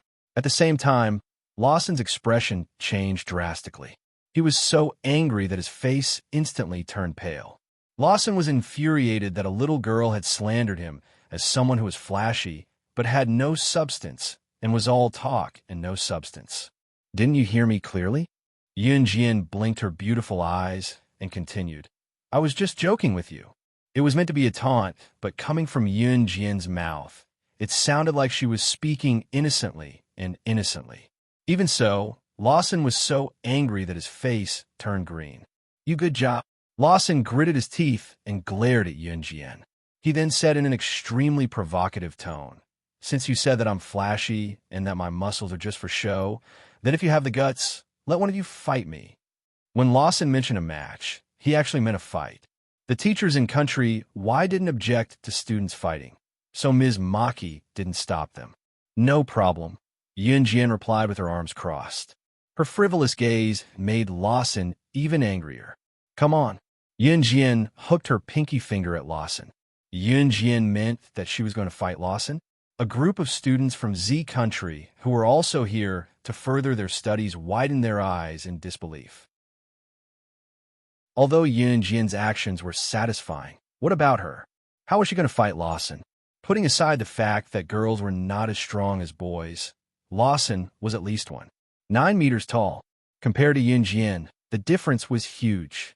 In addition, Lawson had a big and muscular body. Yun Jian would probably be sent flying with one punch. You? Lawson was stunned. After he recovered, his disdain returned to his eyes, and he chuckled. You can't, I'm a man. I don't fight with women. We'll only know if I can win after we fight. Yun Jian suddenly narrowed her eyes. After she finished speaking, she ran towards Lawson like a flash of lightning. In the next second, she was next to Lawson. With a flip of her hand, she grabbed Lawson's arm and kicked him horizontally. At the same time, her small arm circled around Lawson's back. Then, Yun Jian lifted Lawson up, and with a somersault, she threw Lawson to the ground. One move. Lawson didn't even recover from his shock. When Lawson landed on the ground with a loud thud, everyone came back to their senses. At this time, Lawson had been thrown to the ground by Yun Jian. The scene was so quiet that one could hear a pin drop. Chapter 183. While everyone was still in shock, Yun Jian's indifferent yet sarcastic voice was heard again. TSK, TSK. You can't even beat me. Well, why do you have a fight the guys from Country Z? Yun Jian's words completely humiliated Lawson, who was lying on the ground. However, Chun Sinny, who was standing far away, almost tripped when she heard Yun Jian's words. Yun Jian was someone who had killed the top 10 assassins in the international assassin rankings. Who here could beat her? However, from Yun Jian's words, it sounded like Lawson could not even beat a girl, let alone a guy. In other words, he was even worse than a girl. Chun Sinny did not expect Yun Jian to have the ability to lie through her teeth. She covered her mouth and snickered at the side. That's right. Foreigner, you can't even beat a girl from Country Z. What right do you have to fight us? Ha ha. The surrounding guys started to jeer along with Yun Jian's words. Their blood was boiling, and they were suddenly in awe of Yun Jian. Lawson struggled to get up from the ground and stood up in pain. Yun Jian did not hit him hard just now, so he could still stand up on his own. After standing up, Lawson looked at Yun Jian with his sinister eyes. He pointed at Yun Jian and said indignantly, "That was a sneak attack. Despicable. Despicable. You want to fight me again?" Yun Jian narrowed her eyes, and a murderous aura surged from her skinny body. This murderous aura made Lawson freeze. He trembled from the bottom of his heart. Although Lawson was a mischievous person, he knew his limits. He knew that Yun Jian had hit him hard just now. Even if he used all his strength, he would still end up in the same state. He said that Yun Jian had attacked him sneakily just to save his face. Now that Yun Jian wanted to fight him again, Lawson naturally would not agree to it. "No, since you guys are guests from Country Z, we shouldn't fight and kill. We should compete in something else," Lawson said as he wiped the cold sweat on his face with his sleeve. How despicable. Everyone felt a wave of mockery in their hearts. Lawson could not beat Yun Jian, so he wanted to compete in something else. How could he make it sound so nice? If he did not want to fight and kill, how could he fight Yun Jian just now? Anytime. Yun Jian crossed her arms and looked at Lawson with a frivolous gaze. He wanted to compete in something else? She would fight him to the end. Just because of Lawson's disdainful words, she would let him know what it meant to be inferior to others in everything. Comparisons were odious. When Yun Jian was slaying God, she had come in contact with everything. Assassination, explosives, heavy weapons, car racing, computer programming, and so on. As long as it was mentioned, there was nothing that she was not involved in. Lawson suddenly curled his lips into a sinister and terrifying smile. "All right, let's compete in computer skills. How about that?" He knew that in 1998, there were very few computer classes in schools in Country Z. Computers were not popularized yet, and Yun Jian and the rest did not even know what a computer was. Now that their school had started to offer computer classes, he definitely had a huge advantage in this aspect. Therefore, he wanted to compete in computer skills with Yun Jian. As soon as Lawson said that, the people around him became even angrier. "That's despicable. Foreigner, how shameless can you be?" Someone shouted. Most of the students from Country Z had just come into contact with computers. Some of them had not even touched a computer before. How could Lawson suggest this? Wasn't this clearly using his advantage to bully others? "All right, computer skills. No problem." Just then, Yun Jian's leisurely voice echoed throughout the crowd. Chapter 184. Listening to Lawson and Yun Jian's conversation, Miss Maki and the other students could not even get a word in edgewise. In the end, they could only watch as Lawson led the team to Yana High School's computer room. As a native of Country Y, Miss Maki did not object to the little competition between students from both countries. Thus, the group headed to the computer room. Yun Yi walked beside Yun Jian, while Chun Sini followed on Yun Jian's left. "Xiao Jian, you know how to operate a computer?" Yun Yi was worried about this, so he went closer to his younger sister and asked in a low voice. "Don't worry, brother." Yun Jian did not explain further, merely smiling with her eyes squinted. Hearing Yun Jian's words, Yun Yi did not ask further despite his worry. Ever since he returned home to celebrate his mother's birthday that week, his younger sister had changed. She was becoming less and less like his younger sister. It was undeniable that he liked his younger sister even more now. Country Y's Yana High School was an internationally renowned high school with a middle and high school section. There was a computer lesson in Yana High School's curriculum as well. When the group came to the computer classroom, even the more affluent students who had computers at home were surprised by the rows of computers in the classroom. There were so many computers here. They had never seen a computer room with so many computers, so they could not help exclaiming. Yun Jian was the only one who was unfazed by the rows of computers in the room. In fact, computers were about to be popularized in Country Z in 1998. Some of the elite schools in Country Z had already started offering computer classes. Longman City was still developing rapidly, but it was not far from offering computer classes. Umph, little brat from Country Z, you're so short-sighted.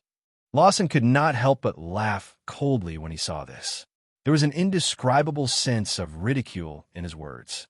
In spite of it, no one paid any attention to Lawson's grumbling, so he gave up. The computer room here was open. None of the computers were turned off. They were all turned on. This made it convenient for Yana High School students and teachers, as they could use the computers here anytime they wanted. Since the computers were turned on, the students and teachers did not have to wait for the computers to turn on even if they wanted to use them for a while. Lawson glanced at Yun Jian from the corner of his eyes and said in a mocking tone, "Ha, please." Yun Jian ignored Lawson's sarcasm and went to a computer under everyone's gaze and sat on the bench. Lawson followed suit and sat in front of the computer beside Yun Jian. "What are we competing on?" Yun Jian held the mouse and scrolled up and down and pressed on the keyboard twice before turning to ask Lawson. "We're competing to see who's faster." Lawson chuckled. Manipulating and controlling other people's computers. This was a hacker's skill. Lawson cursed in his heart. His computer skills were better than others because he had an uncle who was an expert hacker. He was working in the technical department of one of the top 10 international corporations, Rome and Yao Corporation. He had learned a lot of hacking skills from his uncle, such as sophisticated skills like manipulating other people's computers. Hence, he wanted to compete with Yun Jian in this. Many people probably did not even know how to program other people's computers. What more to control other people's computers? What no one knew was that Lawson's uncle, the hacker expert in Lawson's mind, was working for Rongyao Company, Yun Jian's subordinate, the Temptress. Chapter 185. Foreigner, don't go too far. You're shameless. Why are you picking your own specialty to compete with us? Someone shouted at Lawson as he could not stand it anymore. What's wrong? Don't tell me that no one in Country Z knows how to hack such a simple computer program. Lawson was not afraid of that. He fought back even more boldly. As soon as Lawson said that, the group of friends with him began to murmur. The students from Country Z were instantly enraged. However, everyone understood that Yun Jian did not know how to hack a computer program. Manipulating other people's computers, isn't this something that only hackers can do? Of course I know how to do it. Just as everyone was getting anxious, Yun Jian smiled gently. Hee, then I'll start first. Lawson could not wait to show off his talent. Hearing the adoration from the people around him, he opened his mouth to speak. Yun Jian crossed her arms. She did not touch the computer. Instead, she signaled to Lawson, "You can start." Then, Lawson reached out his hand and started typing on the computer keyboard. Lawson's speed at operating the computer was not considered fast. However, in the eyes of the group of students, they had to admit that he did have some skills. After about 30 minutes, Lawson finally operated his computer and created a program. He then linked it to the computer ID and pressed the yes button on the screen that popped up. The computer in front of Yun Jian was controlled remotely by Lawson. Lawson opened the whiteboard. At the same time, the computer in front of Yun Jian was controlled by Lawson to open the whiteboard. Lawson drew a pig's head on the whiteboard. The image of a pig's head appeared on Yun Jian's computer. When the people around saw this, they could not help but be surprised that Lawson actually knew how to hack and control Yun Jian's computer. He actually drew a pig's head on his computer and could control Yun Jian's computer to do the same thing as his computer. For the sake of the atmosphere, Lawson's mischievous friends even clapped their hands. "Lawson, good job. You're the pride of Country Y." A naughty boy echoed. On the other hand, the students from Country Z all had cold expressions on their faces. They had to admit that Lawson was indeed very powerful, but at the same time, they couldn't help but feel angry. The actions of Lawson and his friends were undoubtedly mocking Country Z for having no one, mocking them for being pigs. Is that all? At this moment, Yun Jian raised her eyebrows. Her pleasant voice echoed throughout the hall, and at the same time, it ruined Lawson's complacency. What do you mean? Lawson's expression changed abruptly. Then he taunted, "If you know how to do it, then do it." Lawson was certain that even if Yunjian knew how to use computers and had touched them before, she wouldn't know how to operate someone else's computer. This was hacking technology. Would she? How could she? Even for himself, it took him 5 years to learn hacking skills from his uncle before he was able to achieve what he had today. Hacking technology wasn't that easy to learn. Just as Lawson was secretly criticizing Yunjian, he saw Yunjian stretch out her fair hands. Her tender fingers touched the keyboard. Then, Yunjian played with her fingers. Her fingers tapped on the keyboard quickly and nimbly. She only pressed 3 keys on the keyboard, and the computer controlled by Lawson returned to normal. Then, Yunjian's fingers tapped on the keyboard faster and faster. In just 10 breaths, beep, beep, beep, a rapid beep was heard. Then, everyone saw that all the computers in the computer room were controlled by Yunjian's computer. She controlled all the computers in 10 seconds. Everyone looked at Yunjian in horror. However, the shock wasn't over yet. Not long after, a teacher ran in from the door and shouted in perfect English, "Oh my God, what's wrong with the mainframe network here? Why did all the computers in the school suddenly go out of control?" After hearing that, everyone turned to look at Yunjian, who was sitting in front of the computer table leisurely. Chapter 186. The teacher who ran in was giving a computer lesson to her classmates next door. In the end, all the computer programs were paralyzed at that time. Every computer screen suddenly turned black and could not be restored no matter how hard she clicked on it. She thought that there was a problem with the computers in her classroom, but when she ran around the entire building, she realized that all the computers were paralyzed. The broadband in this open computer room controlled the entire school's network, so she ran in.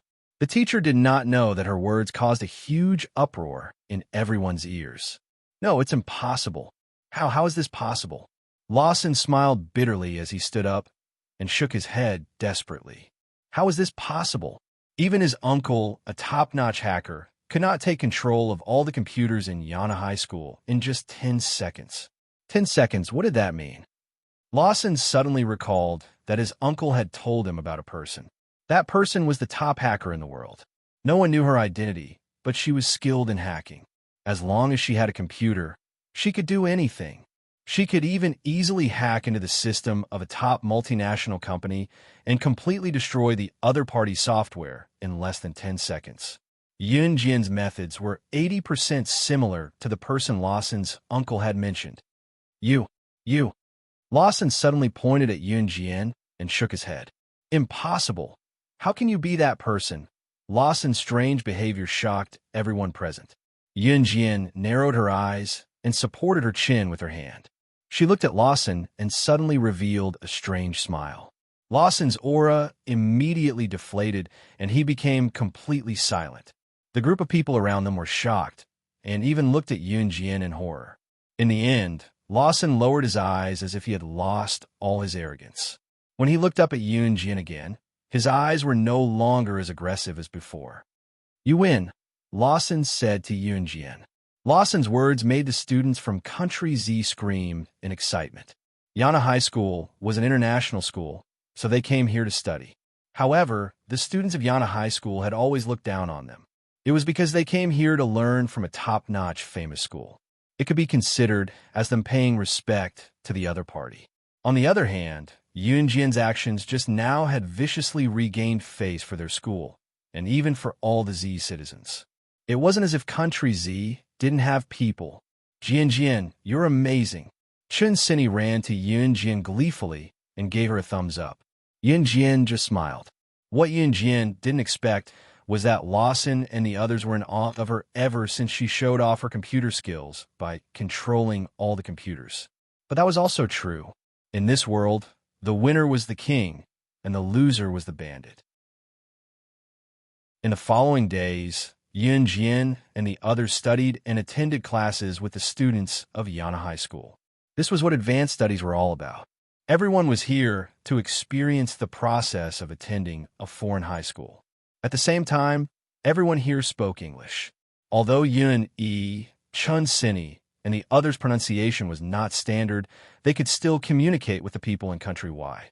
In the blink of an eye, it was almost the end of the week's advanced studies. To send off Yunjian and her friends from Country Z, Miss Maki held a small farewell party in a KTV. Teacher Maki had booked a large KTV room. At this moment, everyone was happily gathered here. Yunjian sat on the side as well, while Chun Sini stood in the center with a microphone and sang loudly. No one saw Lu Xiuxiu, who sat in the corner with a strange smile on her face. She poured a packet of powder into a glass of red wine and stirred it twice. Chapter 187. Lu Xiuxiu poured a second glass of red wine and added the same condiments after adding the first glass of red wine. After doing all this, she pretended to be very hesitant and sat in place to wait for a while. Xiuxiu, don't just sit there. Come and play with the rest. Tong Yulan walked over to Lu Xiuxiu out of kindness when she saw her sitting alone in the corner. All the students were currently circling around Yunjian. Lu Xiuxiu, on the other hand, was sitting alone in the corner. Tong Yulan walked over to Lu Xiuxiu out of kindness.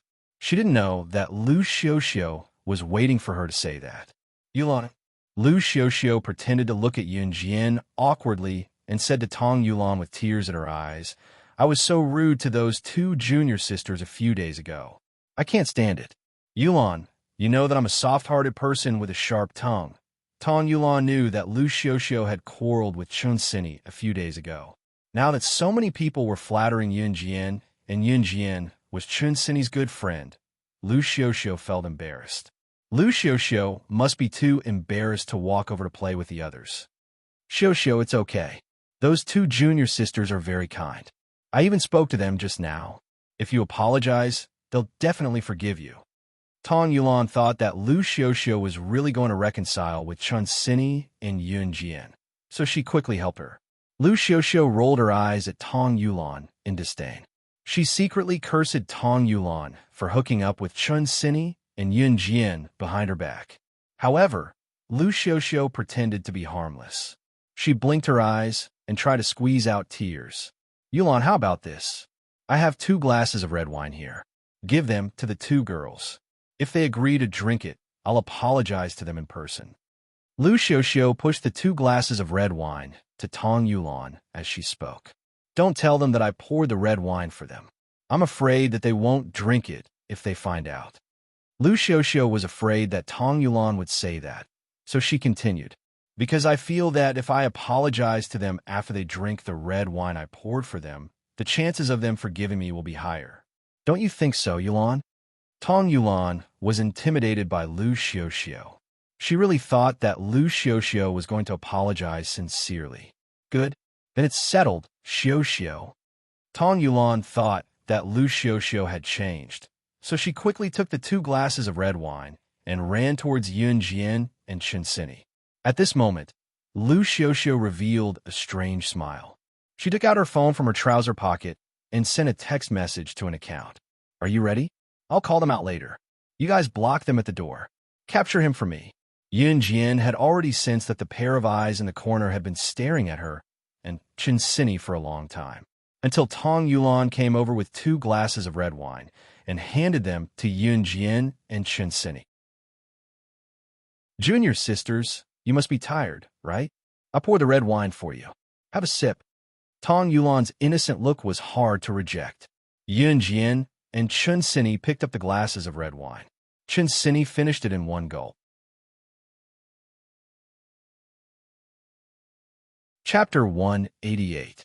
There was a concoction in the glass of red wine. Yunjian could smell it just now. What kind of poison had she not eaten when she was slaying God in her previous life? She was immune to all poisons since a long time ago. However, Yunjian had already noticed that her current body was the same as her body in her previous life. Yunjian had already noticed this when she was in Xinjiang town. However, the concoction in the glass of red wine was not strong. It would only make one feel dizzy and weak after drinking it. Of course, it was ineffective on Yunjian.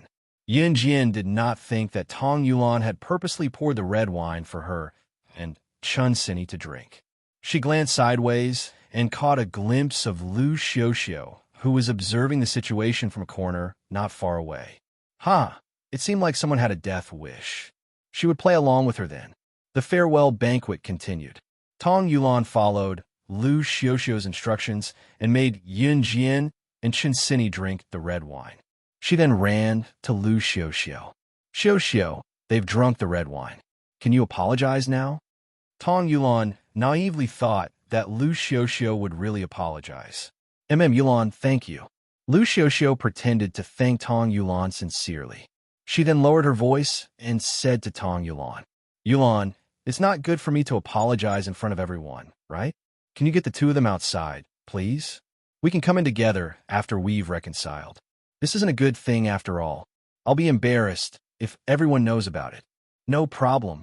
Tong Yulan was thinking that she had done a great job if Lu Xiuxiu could apologize to the two juniors.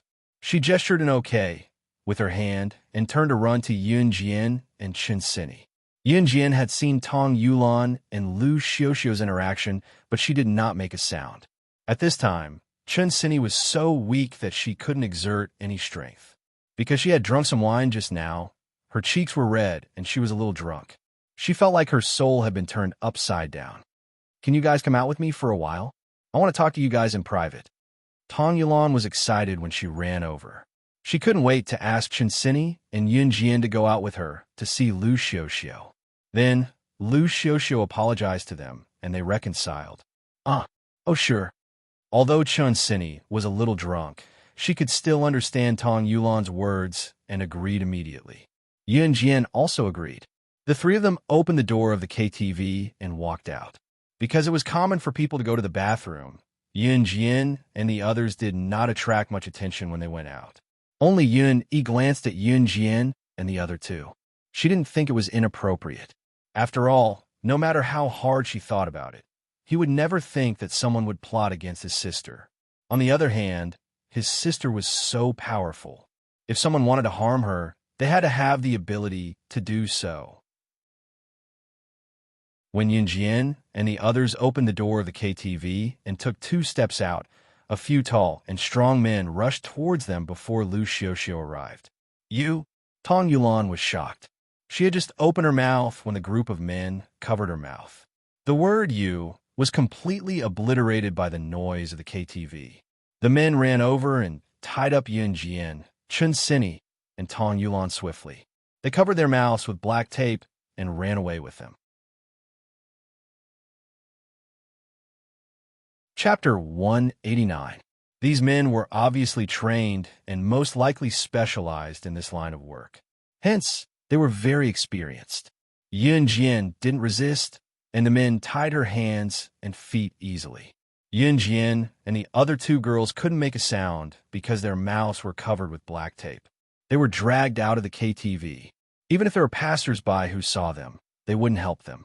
After all, no one wanted to get into trouble. After dragging Yun Jian and the other 2 girls out of the KTV, the men threw them into a van and drove away. Everything seemed to be done stealthily, but in fact, there were many loopholes. Oh. Tong Yulan widened her eyes in horror. She was terrified. She had brought Chen Sini and Yun Jian to look for Lu Xiuxiu at the entrance, so that Lu Xiuxiu could apologize to the 2 girls. What was going on now? Why would someone kidnap them? He had to admit that Tong Yulan was very naive and stupid.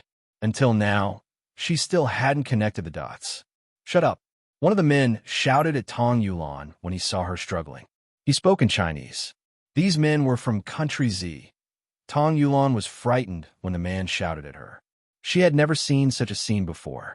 She was so scared that tears flowed down her cheeks. On the other hand, Chen Sini didn't make a sound. She didn't show any panic or fear. Yun Jian, on the other hand, looked calm and relaxed. She didn't look like she was being kidnapped, but was taking a ride in the car. The van quickly turned around countless corners and stopped in a gloomy wilderness. Capture all of them. The man who shouted at Tong Yulan just now seemed to be the leader of the group. He ordered his men. Then, Yun Jian and the other 2 girls were pushed down from the van. Yun Jian and the other 2 girls stood in a row.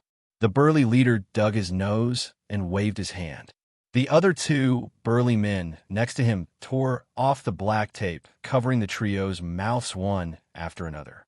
Who are you guys? Tong Yulan widened her eyes and sobbed in fear.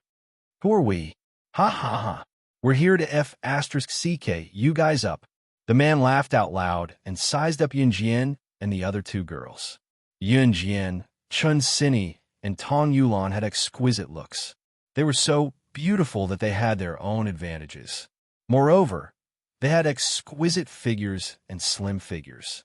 The coarse man and his group were itching just by looking at it. You can't do this. We have no grudges. Tong Yulan was already sobbing. No grudges? Ha! Little sister, you can only blame yourself for trusting others too easily. Originally, you weren't part of our plan, but since you're here, you're out of luck today. The coarse man said as he unbuckled the belt around his waist. The man's words had a deeper meaning. Initially, they only wanted to catch Yunjian and Chinsini. However, in order to prevent Tong Yulan from telling on them, they caught her as well. Big brother, the camera is ready. A man with squinting eyes reported to the man. He was even looking at Yunjian and the other two girls lecherously. Haha, you're in charge of filming the entire process. I want the one in the middle. You guys decide what to do with the other two. The man stared at Yunjian. He unbuckled his belt and walked toward Yunjian. He looked extremely perverted. Yunjian's looks were the most exquisite among the three of them. Are you sure you want me? Yunjian raised her brow and asked the man in return. The man was stunned. Clearly, he did not expect Yunjian to not be afraid. However, he did not think too much about it. Instead, he walked toward Yunjian with a sneaky smile. Little beauty, it's you. You can't escape. I took a liking to you today because of your... Before he could say the word honor, the man suddenly stopped in his tracks. He had already taken off his pants. Right now, he was only wearing his underwear. The reason why he stopped in his tracks was that Yunjian removed the ropes that tied her hands and feet and stood up.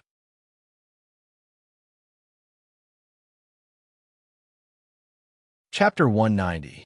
No one saw that Yunjian had just flipped her hands behind her back, and a blade appeared in her hands. She cut the rope with the blade, and the weak rope broke. Are you talking about this? Yunjian stood up with an evil smile.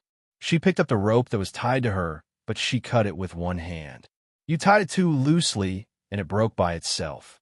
Yunjian blinked and raised her eyebrows.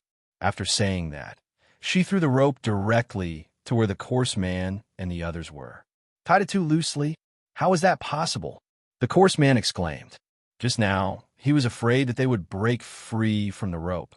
So when he was in the car, he deliberately checked the tightness of the rope. Even if it was a bull, it wouldn't be able to break free from the rope, let alone the drugged Yunjian.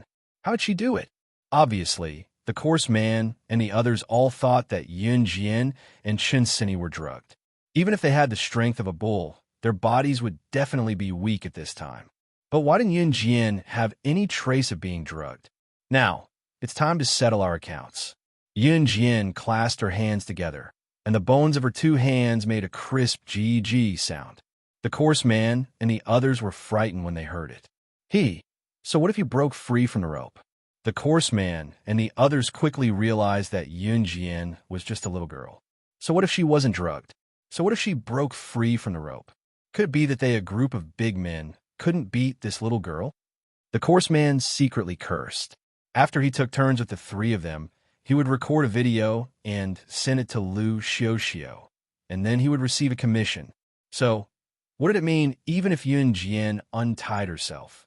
Little beauty, if you know what's good for you, then come over yourself.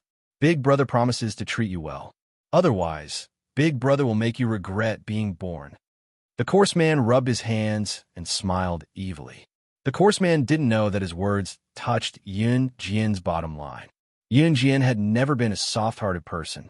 She could not accept that this boorish man was using words to flirt with her. More importantly, would slaying God regret being born? It had been a long time since she had heard such interesting words. The last person who said this had already gone to hell. The grass on his grave should be 10 feet tall. Yunjian admitted that she might try to keep a low profile in Longman City or in school. However, once she left Country Z, she could no longer keep a low profile. Heh. Yun Jian snorted softly. Her sudden outburst of hostility made the coarse man feel a chill run down his spine. However, due to his pride as a man, he still stood in the same spot and proudly raised his neck. After Yun Jian spoke, she suddenly walked towards the coarse man. She walked very slowly, but it made people feel frightened. The coarse man gulped subconsciously. What are you doing? Since you like doing this so much, I'll cripple you. Yun Jian narrowed her eyes. When she came to the coarse man, she suddenly picked up her pace. While the coarse man was still in a daze, Yun Jian sent him flying with a kick. At the same time, she flung out a shiny dagger. Everyone was stunned by the dagger that she had conjured out of nowhere. In the next second, the coarse man's heart-wrenching scream rang in everyone's hearts. Mine. Everyone turned around and saw the burly man clutching his crotch. His crotch was covered in dark red blood. Seeing this, the men present clamped their thighs together.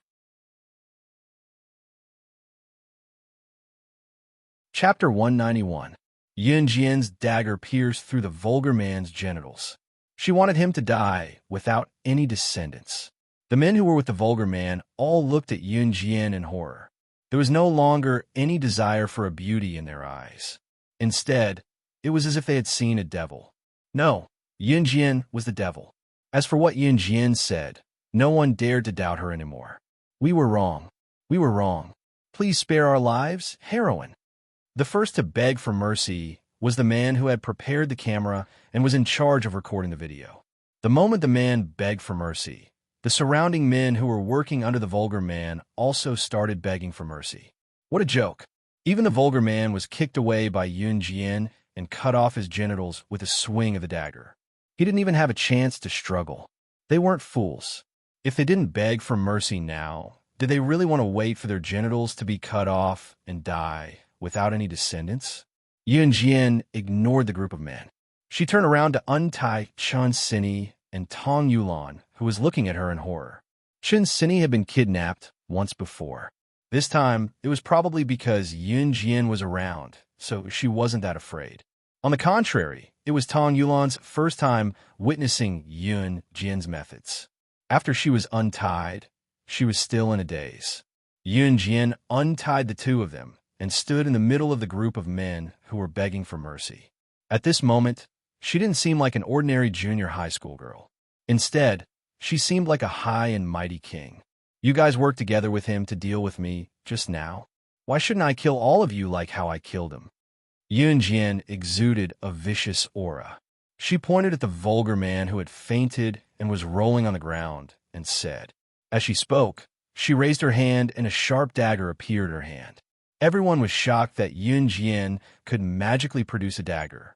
At the same time, the men couldn't help but clamp their legs together as they recalled the scene just now. No. The man with the camera just now shouted twice. Then he rolled his eyes and cunningly thought of a way to save himself. He shouted at Yun Jian, as long as you let us go, I'll tell you who wants to harm you. Yun Jian was well aware of who was trying to harm her. However, in order to let an innocent girl like Tong Yulan know the truth, Yun Jian pretended that she didn't know anything. She asked, who is it? Yes, it's a girl named Lu Xiuxiu. Boom. Sure enough, when Tong Yulan heard the truth, her mind exploded. She suddenly recalled the scenes from before. Xiuxiu, how could it be her? Why does she want to harm us? Tong Yulan's face turned pale, her expression extremely ugly. Yun Jian only wanted to let Tong Yulan know that she shouldn't be too naive. Otherwise, she wouldn't even know that she had been cheated by the people around her. She had no intention of comforting Tong Yulan or anything else. She curled her lips and looked at the group of men in front of her. With a faint smile, she said, it's not impossible for me to let you go as long as you do something for me. In the KTV private room, when Yun Yi saw that his younger sister hadn't returned after going out for so long, he asked the girl to help him check the ladies' room. At this moment, he had already grabbed his jacket and went out to look for her. After Yun Jian and the rest were taken away, Lu Xiuxiu, who had pretended that she had just returned from the ladies' room, walked back to the KTV private room. At this moment, she was smiling. Beep, beep, beep. Suddenly her phone's light flashed. Lu Xiaoxiao hurriedly opened the message bar and saw a message from the other party.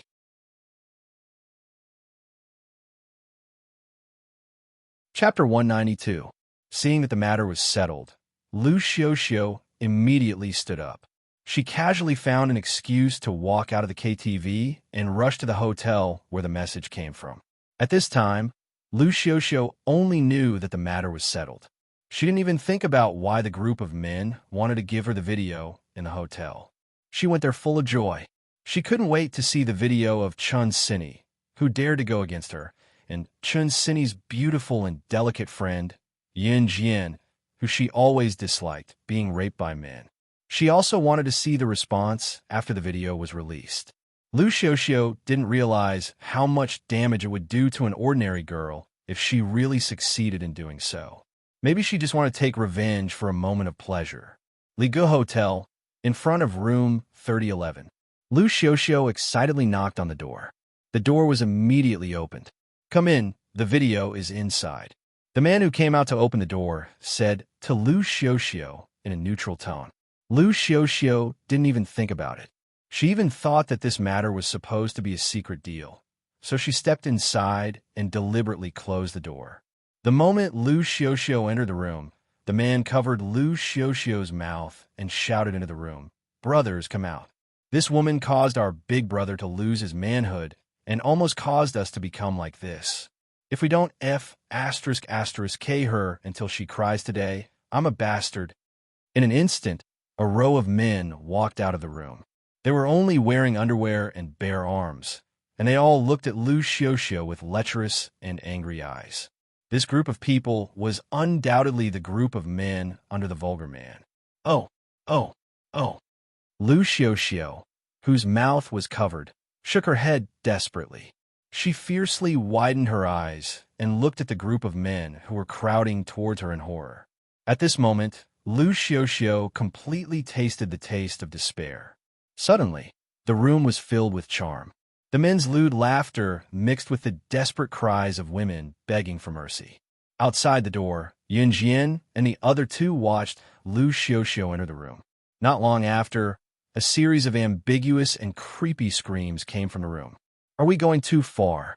Tong Yulan lowered her head. Her body was trembling. She was afraid. Everything that happened tonight was unforgettable for her for the rest of her life. Too much. Yin Jian raised her eyebrows. She suddenly laughed coldly. If you didn't go overboard, then the person in the room right now would be you. After that, Yin Jian didn't explain and left with Chun Sini. He left behind Tong Yulan, who was confused and on the verge of collapsing with a pale face. In a certain country in the south, Ce and her two subordinates, Adam and Mo-san, were currently staying in a hotel. They were preparing for tomorrow's exploration of the ancient tomb. Beep, beep, beep. Mo-san's laptop flashed twice. He suddenly lifted his laptop and placed it in front of Ce. Someone wants to bully her. Ce frowned when he saw the news on the screen. Although he was outside, Yin Jian's every move these days was under his control. Yes, but that person's penis has already been broken by her. That woman has also received her retribution. Mo-san reported indifferently. He suddenly stood up. When he heard that someone wanted to bully Yin Jian, his anger spread through his entire body. Only his penis has been broken? Send someone to kill that group of people. As for that woman, sell her to a brothel. Since she likes to be a prostitute, let her be a prostitute for life.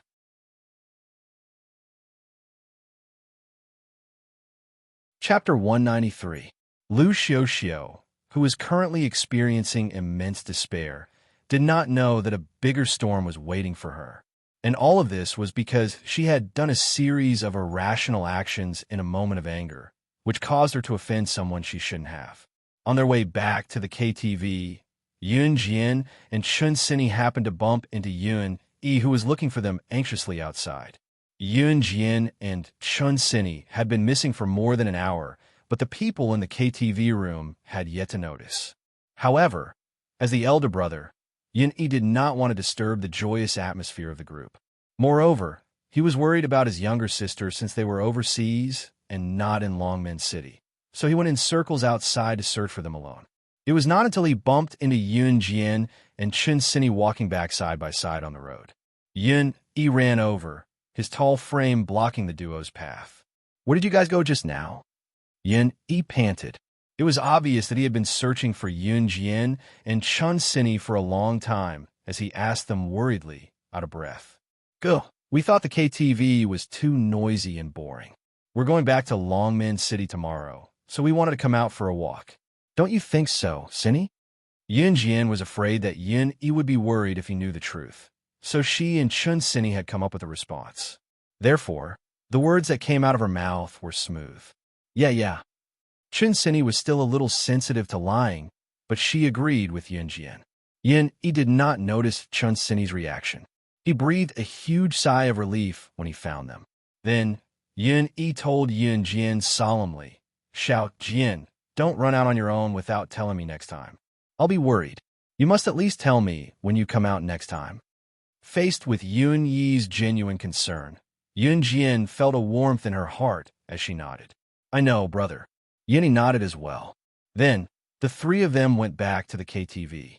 Lu Xiuxiu did not return for the entire night.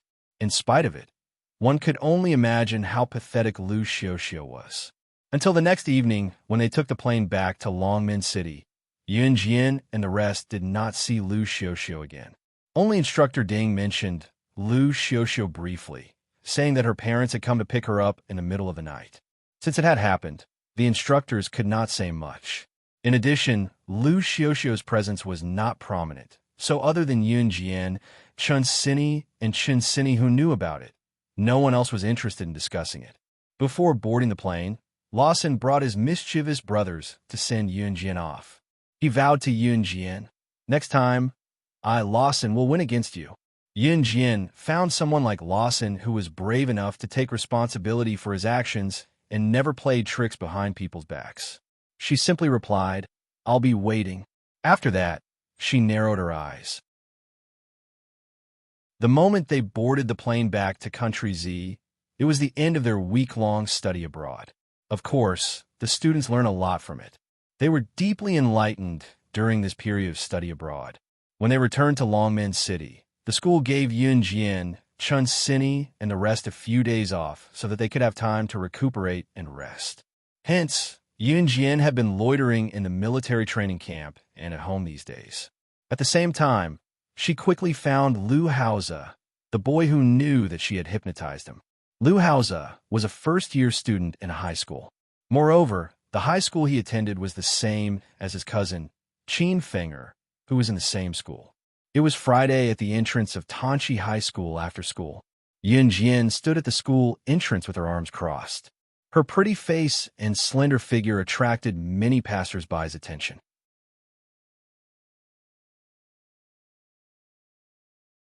Chapter 194. Yun Jian watched as batch after batch of students walked out of the school gate with their heavy backpacks. She waited for about 5 minutes before a group of boys walked out of the school gate. Among the boys, there was a handsome and childlike boy who stood out the most. Lu Haoze, who was standing in the middle of the group, also couldn't help but look shy and childish. "Lu Haoze." Yun Jian walked over and waved at him. When Yun Jian called out, not only Lu Haoze, but also the group of unfamiliar boys next to him all looked at Yun Jian.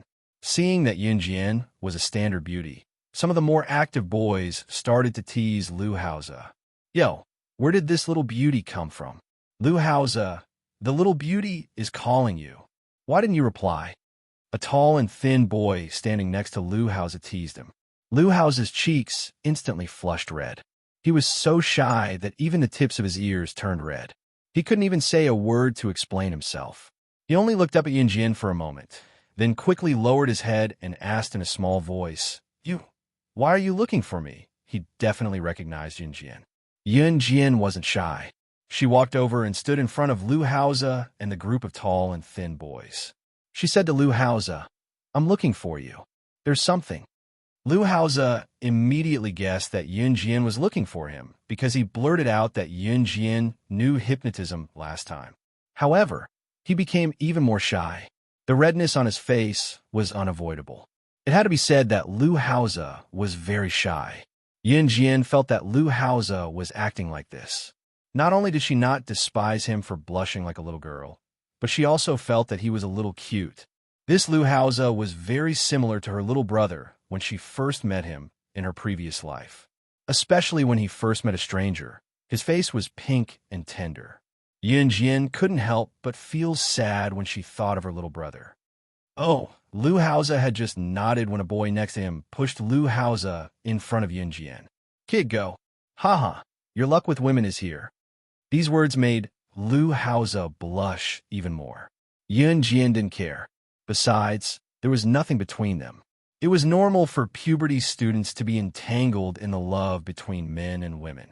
If a girl went to look for a boy, or a boy went to look for a girl, it would be seen as an unusual relationship. Although Yun Jian was only 16 years old in her previous life, her mind was not as young as it was now. This was a feeling that only those who had lingered on the edge of life and death would deeply understand. In the end, Lu Haoze followed Yun Jian to an empty corner. Yun Jian looked at Lu Haoze, who lowered his head shyly and asked him directly, "You should know why I'm looking for you." Although Lu Haoze was a little shy, he was a smart child. He nodded and said, "Do you want to know how I can tell that you know hypnotism?" Lu Haoze spoke cautiously, but it had to be said that this child was very smart. Yun Jian nodded. She curled her lips and revealed a charming smile. "That's right. So you can choose to tell me directly, or you can choose not to tell me. But even if you don't tell me, I will know." Other than the secret of the sandalwood box, there was nothing that she couldn't find out. Lu Haoze's slender fingers rubbed against each other for a long time. Finally, he gathered his courage and looked at Yun Jian. "I choose to tell you that I also know hypnotism. This is a technique that has been passed down in my family for generations. We have never told outsiders. I saw that you also used hypnotism that day, so I couldn't control myself and shouted. Because the hypnotism that you use seems to be very powerful. Even the most powerful elder in my family can't compare to 1/10 of you."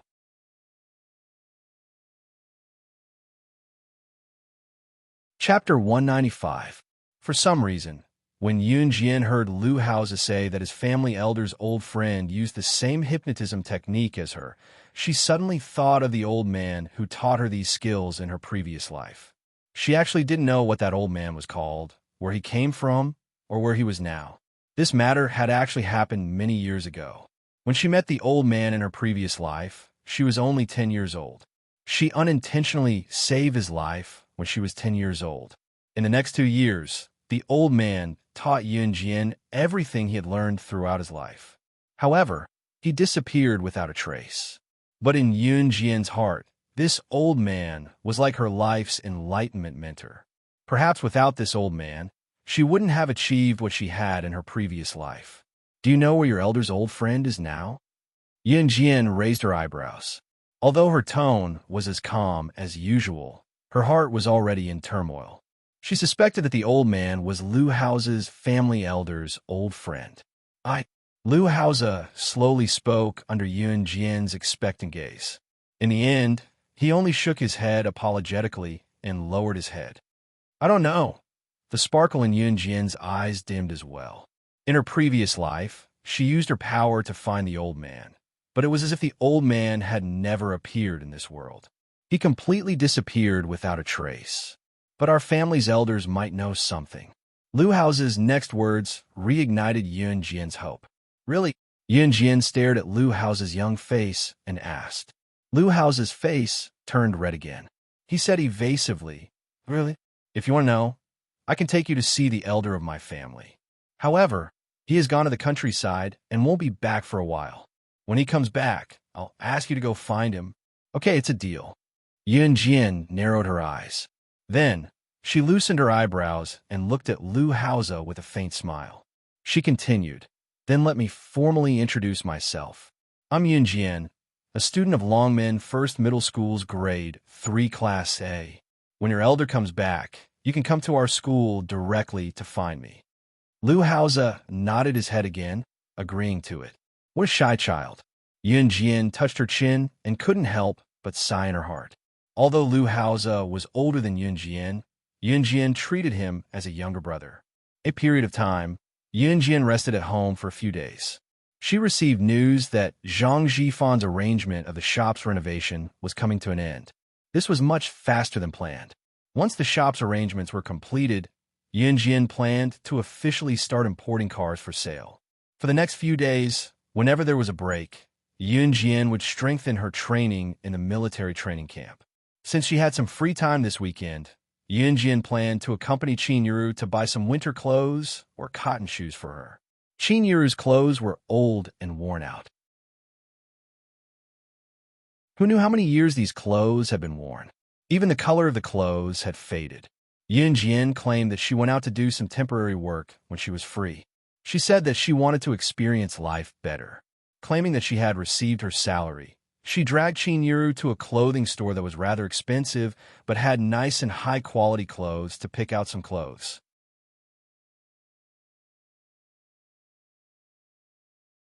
Chapter 196. Qin Yuru was comforted but melancholy at the same time. She blamed herself for not being able to give her son and daughter a decent life.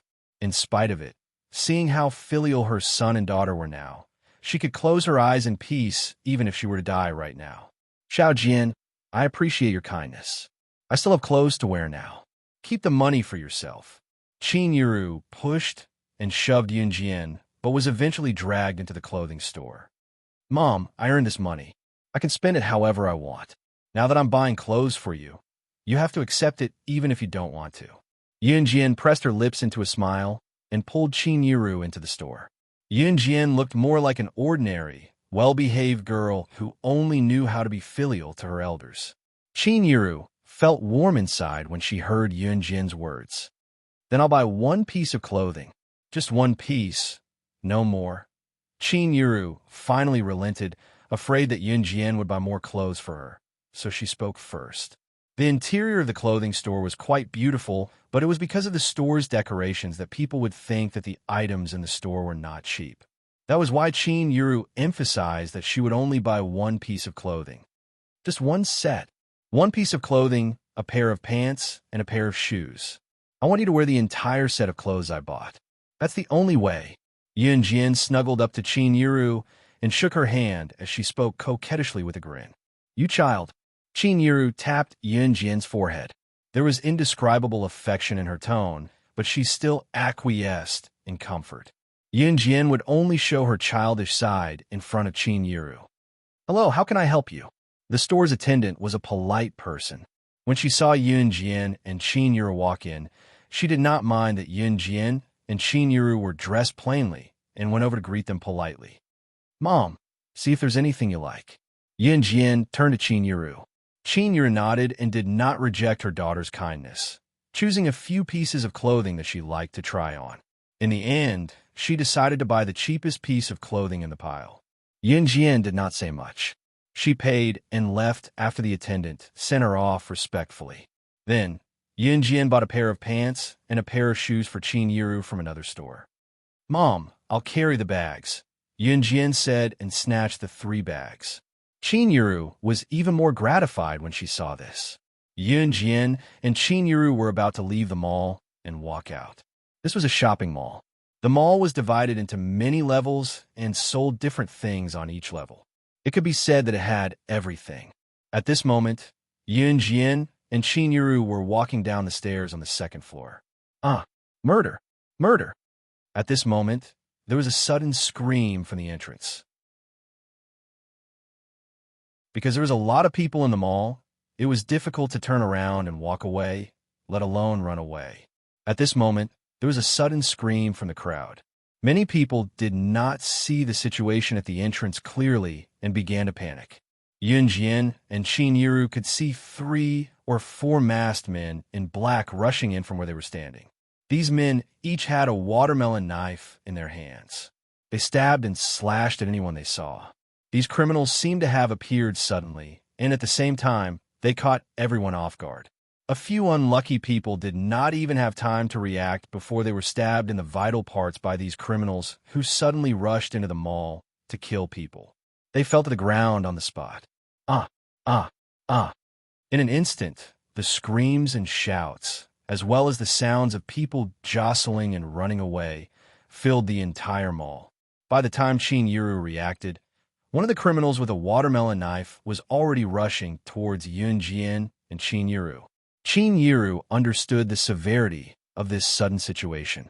She was so scared that her face turned pale.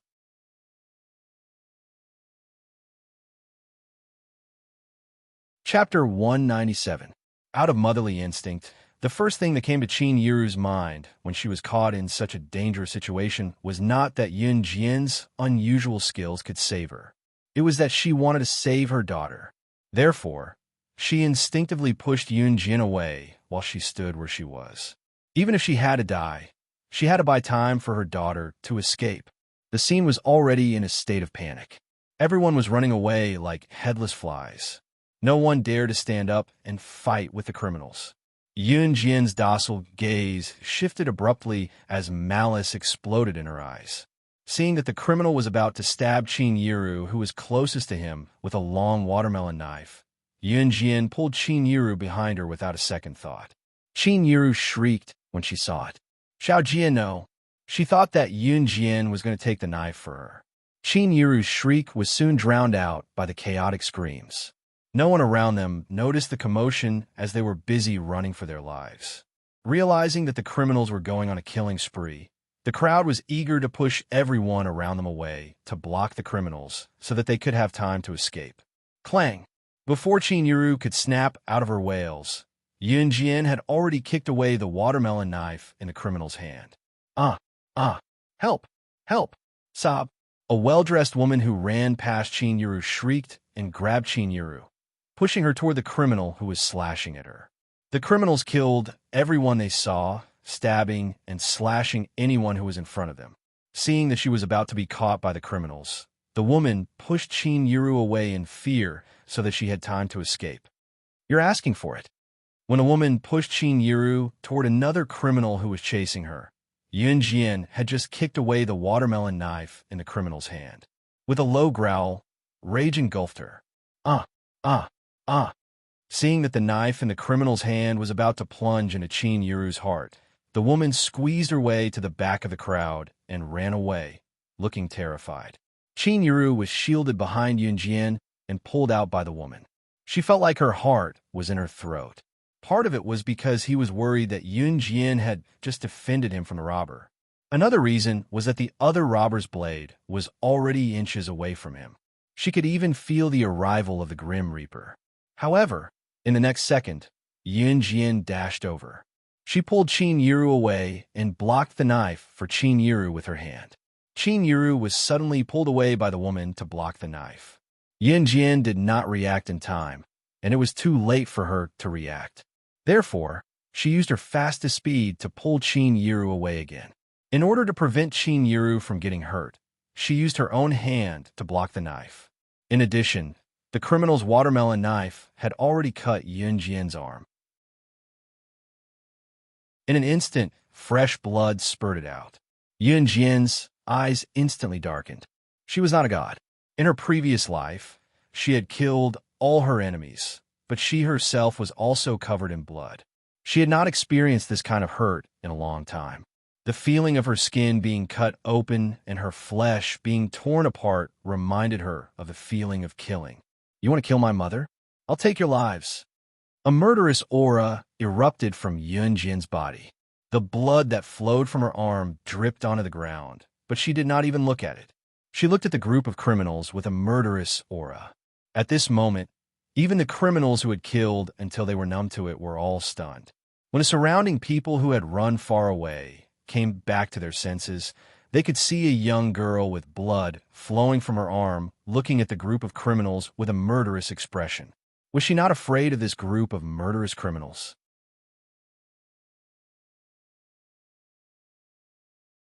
Chapter 198. Xiao-Jian. When Chin-Yiru saw the blood flowing down Yun-Jian's arm, she ran over in a panic, wanting to grab Yun Jian's arm to stop the bleeding. Yun Jian stopped her, shielding Qin Yiru behind her silently as she looked at the criminals who were all looking at her with watermelon knives in their hands. Those who were almost killed, but Yun Jian's situation had attracted the criminals' attention. All of them took the chance to escape madly. Within seconds, there was no one left on the first floor, except for the first few people who were killed on the ground and whose life or death situation was unknown.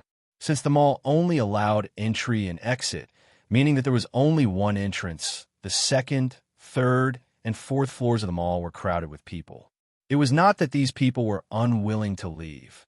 On the contrary, no one was willing to stay and watch the gory scene. In spite of it, none of them could escape. The only exit of the mall was now guarded by a group of murderous criminals.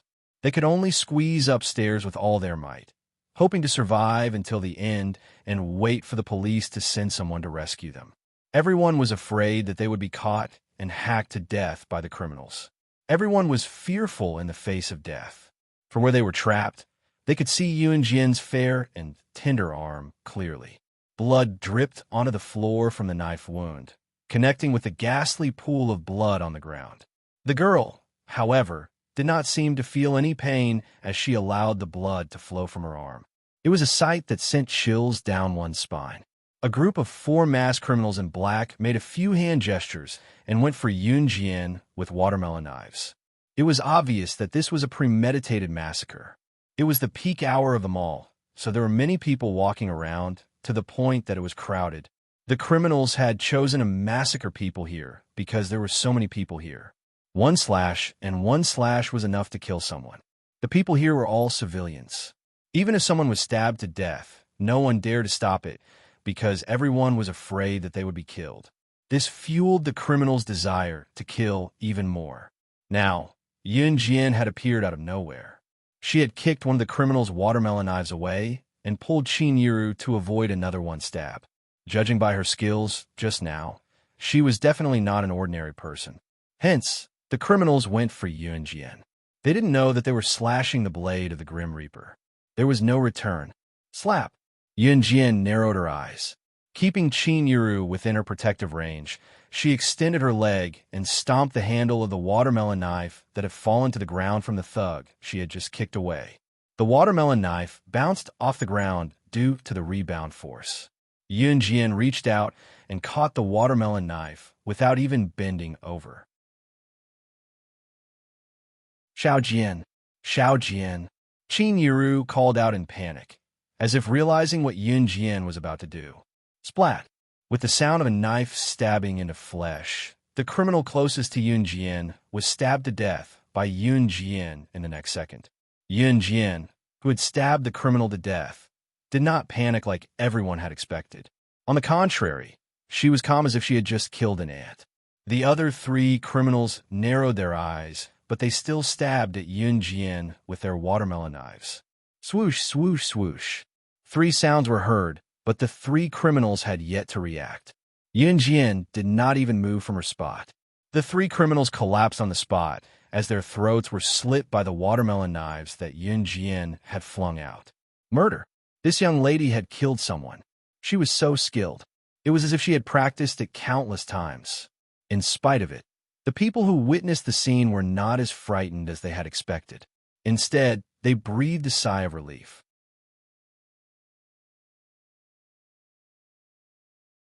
Chapter 199.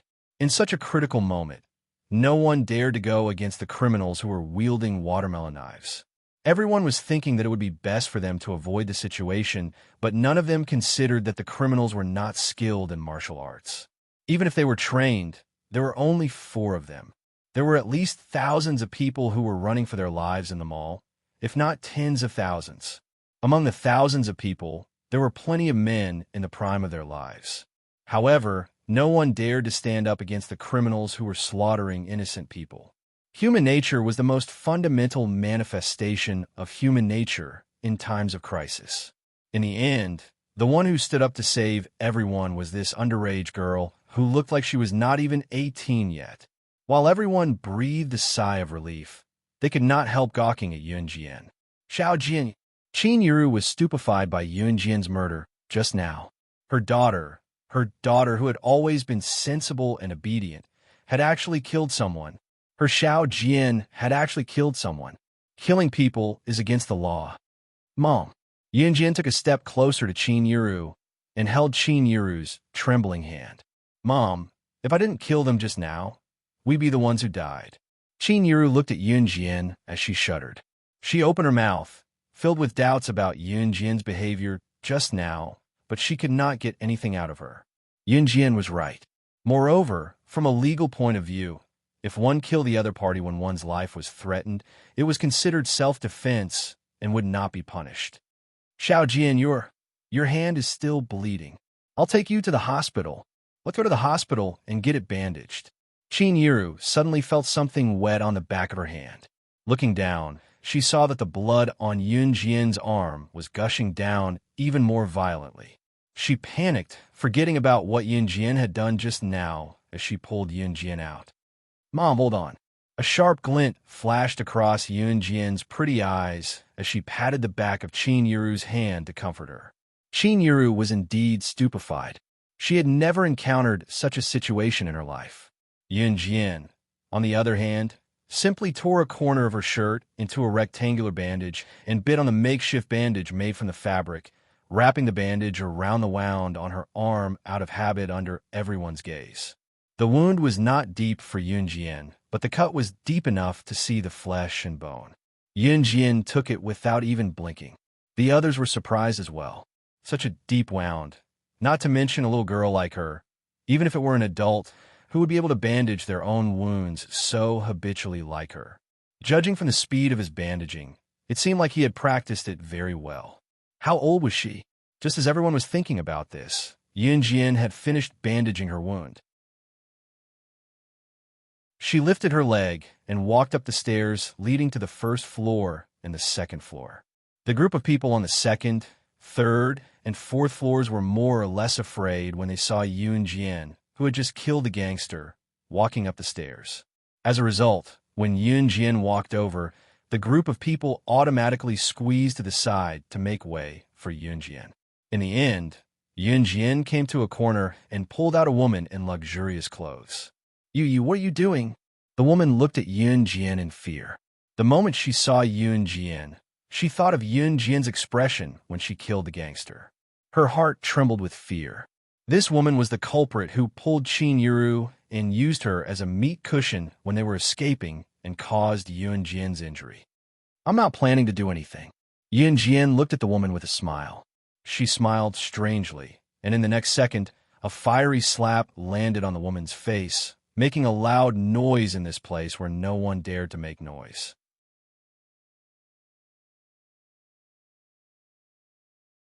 Chapter 200.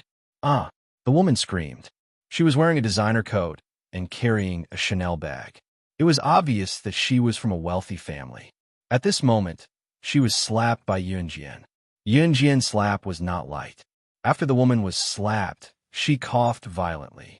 Something seemed to have fallen from her gums. The woman covered her mouth and coughed desperately. It was a white tooth.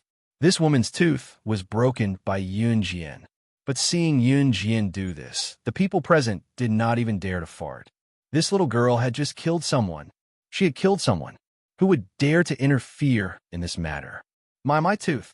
When the woman saw that it was her white tooth that was exposed in her hand, she felt dizzy and almost screamed and fainted. The woman raised her eyes and glared at Yun Jian fiercely. Then she insulted her. Who do you think you are? Do you know who I am? How dare you hit me? Although the woman was afraid that Yun Jian had just killed a few criminals, they were still criminals. They were criminals after all. If Yun Jian did not kill them, they would kill more innocent people. The woman really did not believe that Yun Jian would dare to kill her. Did she dare? Did she dare? Yun Jian ignored the woman's evil words. She looked at the woman in disgust and said to her, "This slap is for my mother." As she spoke, Yun Jian stood where she was and swung her hand to slap the woman's heavily made-up face again. This slap was so strong that the woman, who did not react in time, spat out a few white teeth from her mouth. Yun Jian's skills had improved by leaps and bounds because of the military training. Even her strength could not be compared to before. This slap was almost enough to knock out all the teeth in the woman's mouth. However, Yun Jian knew that this was the woman's own fault. She should not have used her mother as a shield. She did not care about herself, but if something had really happened to Qin Yuru just now, or if she could not save her in time, Yun Jian could not even begin to imagine the feeling of death that pierced her heart. I'm warning you with this slap. The next time I see you, you're dead. Yun Jian spat out this sentence fiercely. At this moment, the woman's whole body trembled. She was originally very aggressive, but at this moment, she didn't even dare to let out a fart. She had a feeling that if she said another word in front of Yun Jian, this little girl would really kill her, just like how she had killed those criminals just now. After giving the woman 2 slaps, Yun Jian went down from the 2nd floor. At this moment, a group of uniformed policemen and a group of armed special forces soldiers rushed in from the door. There were also ambulances rushing to the scene and immediately started to treat the casualties at the scene, as well as the people who were still alive. Among this group of special forces, Yun Jian actually saw a familiar face. That was Gu Junjian. Gu Junjian and the others had received a notice that there were criminals brutally killing civilians here, so they hurried over. They had received orders from their superiors to immediately kill those criminals on the spot. However, they did not expect to see all the criminals dead the moment they entered the door. Unexpectedly, they also found Yun Jian here. Yun Jian and Gu Junjian exchanged glances. At this moment, a fat police officer holding a notebook and a pen walked in front of Yun Jian and asked her, "What happened just now? Who killed these criminals?" The woman was still afraid of Yun Jian and did not dare to say a word. Now that the policeman had appeared, she was confident again. She was no longer afraid of Yun Jian and seemed to have forgotten Yun Jian's warning.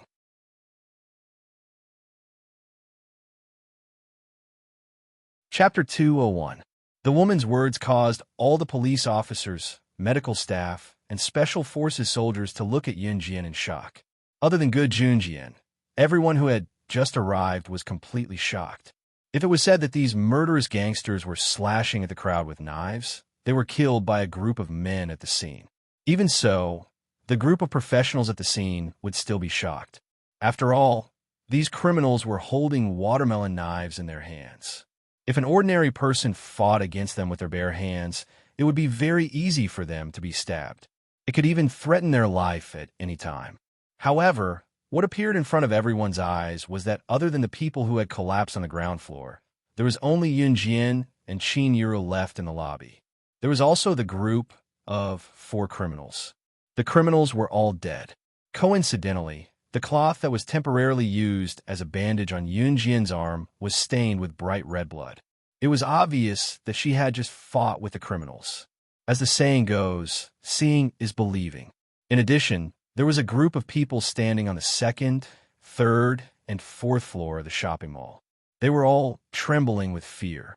These criminals were really killed by this young girl who was not even 18 years old yet. In contrast to the group of people who were shocked, Gu Junjian was very calm. He even secretly cursed in his heart. This Yun Jian was someone he had his eyes on. She was a special forces candidate that he had personally selected. She was the person who had killed the international top 10 assassin, Wolfblade. Weren't these criminals looking for their own deaths when they encountered her? She killed someone. She killed someone. She even broke my teeth just now. You're the police. Hurry up and arrest her. Put her in jail. Put her in jail. The woman upstairs pointed at Yun Jian as if she had gone crazy and screamed loudly. Yun Jian narrowed her eyes. She turned her head slightly and glanced at the woman with her sharp and vicious eyes. After the woman who was still screaming crazily received Yun Jian's murderous gaze, her horrified voice immediately softened. Then, she shut her mouth and covered her broken teeth at the same time. Yun Jian's gaze made her feel that if she said another word, Yun Jian would dare to kill her even in front of the police. She was a demon. The woman shuddered in her heart. Cough, cough. The fat police officer raised the black pen in his hand and ordered Yun Jian, "Little girl, it seems that you need to come with us." Xiao Jian. Qin Yiru grabbed Yun Jian quickly and looked at the officer pleadingly. "Officer, can you let my daughter go to the hospital to treat her wound first?" Qin Yiru knew that they had to make a trip to the police station now that something like this had happened. Not only them, but all the witnesses present had to make a statement.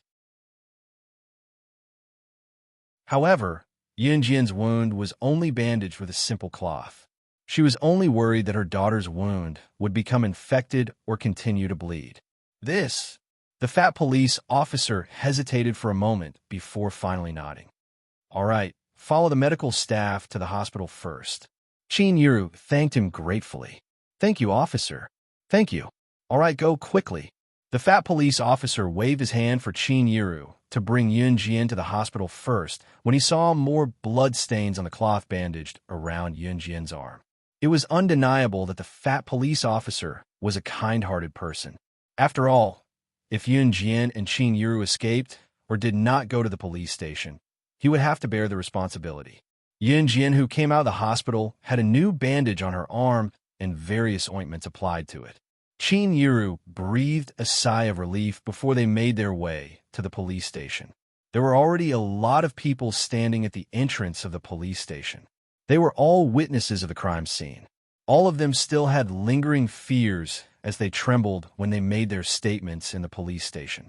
It was obvious that they had yet to recover from the shock.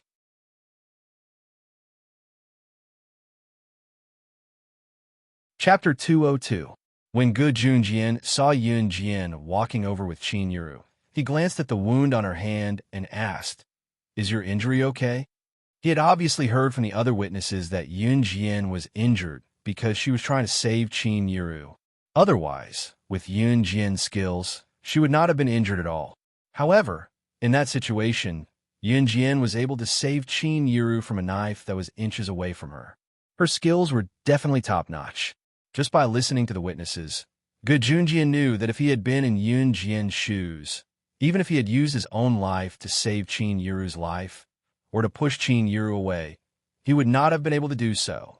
Yun Jian was indeed the person who had killed Wolfblade, who was ranked 10th on the assassin ranking. "It's okay." Yun Jian smiled lightly and introduced Qin Yiru to Gu Junjian. "This is my mother." "Oh." Gu Junjian looked at Qin Yiru curiously after hearing that. He saw that there was still a trace of lingering fear on her tired face. He just wanted to see who this woman was who could give birth to such an amazing daughter like Yun Jian. "Mother, this is the captain of the military special forces." Yun Jian did not plan to hide anything as she pointed at Gu Junjian and immediately introduced him. She just did not point out that Gu Junjian was the captain of the Advanced Special Forces. Advanced Special Forces soldiers were different from ordinary Special Forces soldiers. The Advanced Special Forces that Gu Junjian was in was not only a team that directly belonged to the country, but more importantly, those who could enter the Advanced Special Forces were definitely influential figures in the country. Gu Junjian was the captain of such a powerful team. Even so, in Qin Yiru's eyes, Gu Junjian was already a big shot. Qin Yiru was puzzled as to why her daughter knew such a big shot. She couldn't help but greet Gu Junjian politely. "Nice to meet you." Since it was someone her daughter knew, she could not refute Xiao Jian. Gu Junjian nodded. He also looked at Qin Yiru in a friendly manner and revealed a meaningful smile. "Yes, nice to meet you. Your daughter is very outstanding." Gu Junjian sighed from the bottom of his heart. Qin Yiru was also stunned. "You're here? It's your turn to give your statements. Come in." At this moment, the fat police officer saw that Yun Jian and Qin Yiru had returned, so he walked over to greet them. As a result, their conversation ended abruptly, and Yun Jian and Qin Yiru entered the police station. Gu Junjian followed them in as well. Gu Junjian was the captain of the Advanced Special Forces. His position was high, so he could enter and leave the police station freely. The process of recording Yun Jian's statement was much more complicated than the other witnesses. After all, it was a fact that Yun Jian had killed someone. It was unknown what Gu Junjian had told the police officers, but Yun Jian left the station after giving her statement. She did not even have to deal with the tedious matters. Qin Yiru, who left the police station, was even more confused. She asked the same question she had just now. Xiao Jian, how do you know such a big shot like the Special Forces officer? Actually, Qin Yiru had many questions she wanted to ask. Why did her daughter change so much? Mom, actually, I've joined the Special Forces. I'm already a candidate for the Special Forces. Yunjin blinked and suddenly confessed when they walked past a deserted area with no one around. You're tuning into the Romance Rendezvous YouTube channel. We're so grateful for your support, and don't forget to subscribe to join us on this incredible journey through captivating stories. Your generosity through donations truly makes a world of difference, as it's the primary source of revenue that allows me to expand and enhance this channel for you. Thank you from the bottom of my heart for being a part of this adventure.